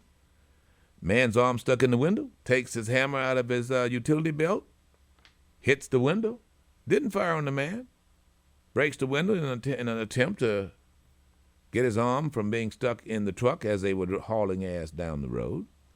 What does the man do? Grab the hammer, beat the man. All Caucasian. You can ignore this. Scott ignores this. Scott ignores this, and he does it primarily so that he can maintain his votes and maintain the fact that he's He is selectively subservient. All right, 228-896-9455. Catman, you're next. Good morning. Good morning, Mr. Daniel. Yes, sir. Thanks for taking my call. Good morning to you, Stan. Mr. Daniel, I know I wanted to ask you something about this virus. You know, back some time ago, we were talking about, the different antibodies that this vaccine has. But, when you think about that, you have to think about the antibodies that's in your body. And this vaccine, once it goes into your bloodstream, it's there for eternity. And this body no longer functions. So what happens when there's a new strain of COVID-19 come out? And what happens to your natural antibodies? How are they going to work with these antibodies with the vaccine? Is that going to prove to be a plus for the Corona-19 and a negative for our own body's antibodies? That they're not going to work because the antibodies in the vaccine going to put up a D2 and block it? And that way the virus can live in our bodies until it kills us? Or do we have to start with a new vaccine? Oh, God, you just asked a question for a scientist. Boy, that's a very good question. I have no idea, man. The science of the RNA treatment with the Moderna and Pfizer is still, in my view, still just that. It's just science. Of course, neither has been approved by the FDA. The emergency use has been approved. But I think I never thought about investigating that. Well, so if you get COVID, the new strand, does your body have, if you get it, do you build other antibodies to the strand?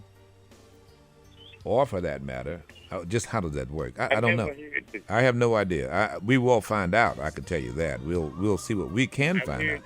Dr. Child will say things about the antibodies in it, but I never heard him say about our own natural antibodies, what type of effect this vaccine would have. That's just something that changed my mind. And it's kind of scary when you think about that, because if it kills our own natural antibodies, that means the vaccine antibodies that has been placed in our body through the vaccine is working against our own system. So, in other words, it's working in favor of the virus. If we contract it after we take the vaccine. Let me pose that for another day, Cam, man. I'll get some answers for you. We'll be Get the info. Stay informed. It's a new day with Rip Daniels, the #1 talk show in South Mississippi on JZ 94.5.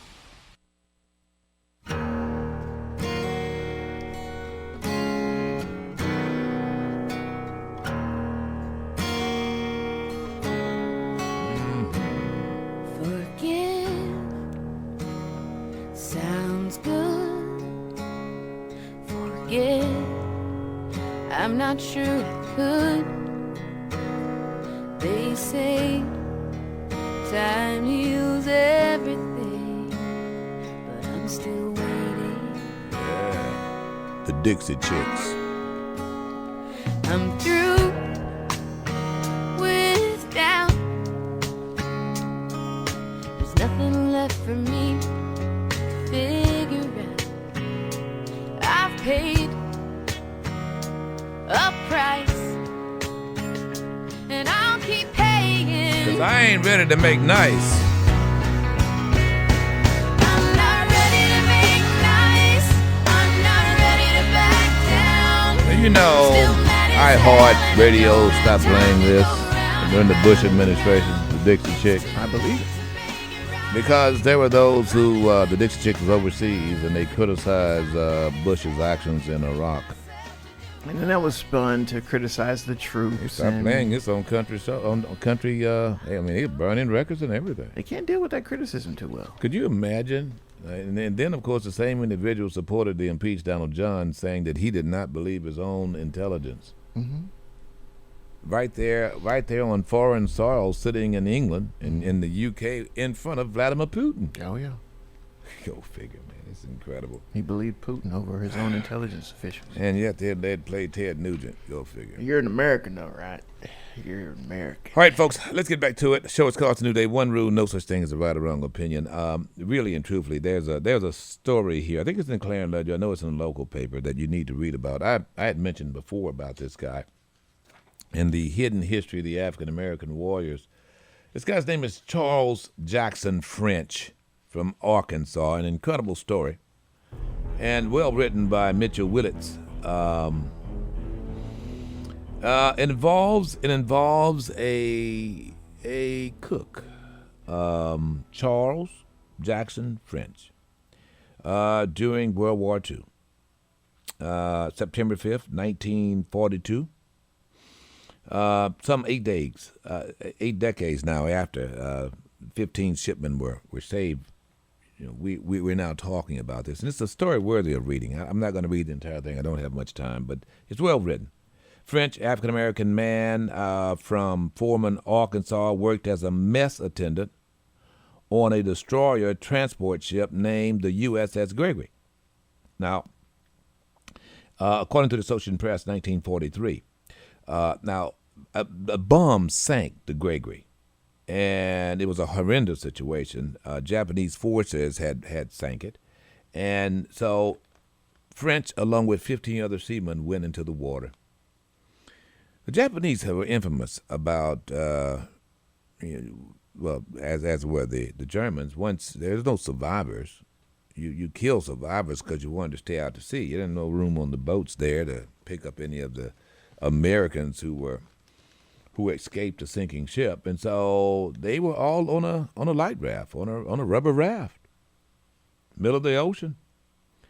And so the Germans were taking pot shots, shooting cannon fire at them in an attempt to blow them up while they were there in the water. Well, then comes the French. Charles Jackson French. What did he do? He tied a rope around his waist, jumped in the water, pulling the raft for some, 2-3 hours, avoiding the bombs. Because had it been just adrift, then it would have been far easier for the Japanese to attack. Now, you got to understand, this is shark-infested waters. Of course, maybe with the mortars going off, maybe it made it a little bit more unappealing for the shark. But this brother, swam and saved all 15 of those seamen from being killed. The story recently surfaced in a little Twitter that came about, and some of the veterans who were there, who were aware of this, felt that French, and still feel that French needs to get more accommodation. They feel that actually he should actually be given the Medal of Honor. Of course, he's dead now, and I'll tell you about that in a few minutes. But this is pretty significant, his story and why it was buried and why he did not get a medal. You want to know why? Because someone go and tell Tim Scott. You know, the mere fact that this World War II black sailor just got the Navy Marine Corps Medal of, he just got, the just small accommodations. I can't think of where it is. It's hidden in the story here somewhere. But the medal they received was something that was, there it is, a Japanese, okay, no. He did not get the Medal of Honor, and he should have, for such a feat. But it's a story worthy of reading about, especially if you're white and furious. But this is why there's so-called white supremacy and why there's white and furious, because of this African-American doing exactly this and many others who were unsung heroes. But the way you maintain the concept of the superiority, end quotes, is to not let stories like this out. Is to not be inclusive, multicultural, should I say. So it's an interesting story. So therefore, there you have it. This guy was, he's been called a lot of things. He was called the Black Man in, well, that's the book, The Black Man in Blue Water. That's another book. You can read about it. But it's an interesting thing. By the way, French died. You think he died of old age? He didn't. He died of alcoholism. It was only 37 years old. Couldn't go back to Arkansas. You know what was happening in Arkansas back in 1956, in 1942, 44, when he got out. He couldn't go back there because of discrimination again. privilege, not having the skin privilege, even though he was a seaman and he couldn't wear his uniform. So he moved out in San Diego, became a drunk, Skid Row, and his story died with him, unfortunately. And so now there's a push to recognize him and get him the Medal of Honor as he should. All right, 228-896-9455. Mr. T, good morning. Thank you for being patient, sir. Mr. T, I bet you don't remember you. Hey, how you doing, sir? I'm doing well. Thank you for calling. All right. Well, I was actually listening to the show, and I actually wanted to touch on a few different topics. And obviously the biggest topic is the racism that I have seen all over the world, not just in the U.S. But what I was also really, I guess, an unfortunate privilege to was seeing a lot of it in a lot of law enforcement. Don't get me wrong. I do wish to clarify, not all law enforcement is bad. There are some wonderful people in there. There are some that unfortunately make it really bad. And for example, the trial with Derek Chauvin, I believe, in my own opinion, he did deserve the trial, and he did deserve the justice that he himself handed himself. There are others that do not, and like false accusations or other. Do you think it was premeditated? Do you think that after he'd been there and George Floyd's lifeless body lay there for 3 hours, that at that point it was he intentionally wanted to kill George Floyd? I don't believe he intentionally wanted to kill. I believe he was just so used to doing his business the way he did, he just probably did not care and only regretted it after he was charged. What made you think he regretted? I don't believe he was I never heard any remorse, Mr. T. Have you ever heard him give any remorse? He didn't. So why did you say he regretted? He didn't have any remorse. So he just unfortunately had a pretty decent legal team, but they had no case. Yeah, but I'm asking. Evidence. You said he regretted it, so I didn't hear any regret whatsoever. And I was just curious as to whether. No, the only regret that he had was when he got charged. Yeah. That's when he started the apology thing. All right, he apologized, I think, once. No, I never heard an apology. You, Ro? I'm not. He was on one of the talk shows right before the trial ended, and I believe he said, I apologize that he died, but I did my job. So if that's the closest I could call it, if it was an apology-ish. No, I think you're looking for an apology, Mr. T. Hang on a second. Got to take a quick break. We'll be back. Stay informed. It's a new day with Rip Daniels, the #1 talk show in South Mississippi on Jay-Z 94.5.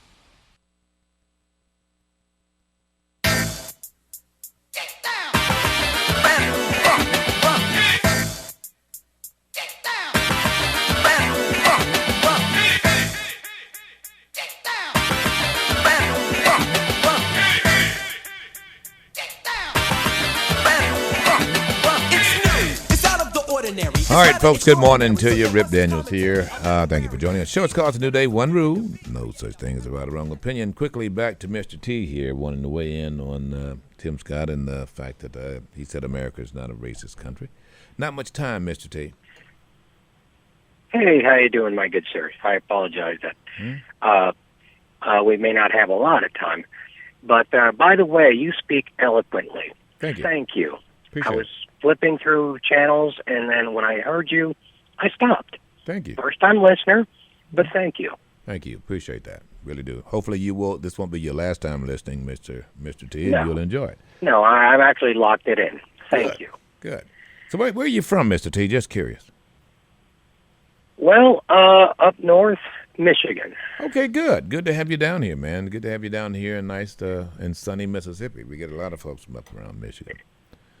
So how did you feel about beautiful out here? So how did you feel about Tim Scott's assertion that America is not racist? Do you agree? I disagree because I know what I have seen, and there is strong racism in a lot of areas. And The unfortunate act that happens usually and mainly with governments, they a lot of times try and throw it under the rug and cover it up. They want to make themselves look amazing, and some days they do not look anywhere near that. Yeah, I hear you loud and clear. Appreciate it, man. Look forward to hearing It is sad. It is sad, but there are things we can do about it, Mr. T. Appreciate your calling, Mr. T. There's things we can do about it. And that's what legislation is all about. But I think, I'm going to go back to another caller, we were talking about systemic racism. It comes from the lack of participation, ladies and gentlemen. You know, I thought that the juror was very eloquent when he expressed, young African-American, when he expressed that he was on the jury and the fact that registering and voting is how he ended up there and how we deal with these situations. A lot of what has happened in my country has been because of the exclusion of all people, including women. You realize the first half of my country, the first half of this country, the 300 years of being here, the women were not included, Negroes were not included, only Caucasian males, and most of them were property owners included. So it is something you can't ignore. Now, that's history. And my father always told me that, you know, depression comes from trying to change the past, and anxiety comes from trying to control the future. Well, you can't change the past, and you can't be anxious about the future. What you've got to do is prepare it in the present. So what you've got to do is all you can do today, which is why we have elections. And I think if we have systemic racism, it's because we've allowed bigots to be in high places for too long. And that's no doubt about that, even on the judicial bench. Quickly to Ben. Ben, good morning. Not much time. Good morning to you. I'll make this quick. If you're storming the Capitol, you're patriotic, you love America. If you're white privilege. But if you was BLM or anybody else, you storm the Capitol, you hate America, you're not American, you're a terrorist and everything like that. So is America racist? From a governmental point of view or from a, in quote, white point of view, yeah.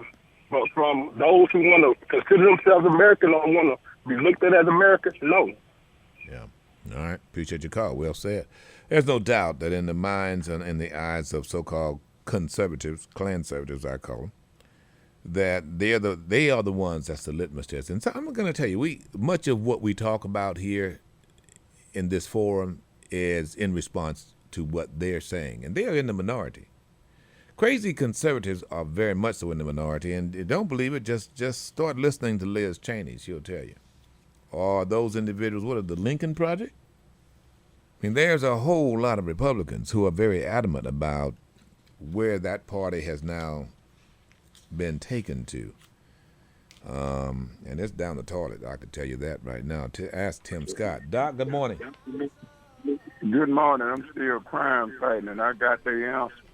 Do you? You got one four corner, you got $1 store, and you got 40 churches. That should tell you something. The answer didn't have nothing to do with building it. What does it tell you? What does it tell you? It tell you they part of the problem. The churches? Yeah, the churches crime connected just like the gambling houses. Well, you got to tell me how the churches are part of the problem here. Anything connected to money is connected to the problem. Well, it's crime, I mean. Well, they're taking up offerings. They're not encouraging young people to kill each other now, Doc. Yeah, why do they have 40 churches between Red Ball and the Four Corners? I mean, I'm out of time. If you don't know where you're going, any road will take you there. Going any road will take you there. Going any road will take you there. Going any road will take you there. Going any road will take you there. Going any road will take you there. Going any road will take you there. Going any road will take you there. Going any road will take you there. Going any road will take you there. Going any road will take you there. Going any road will take you there. Going any road will take you there. Going any road will take you there.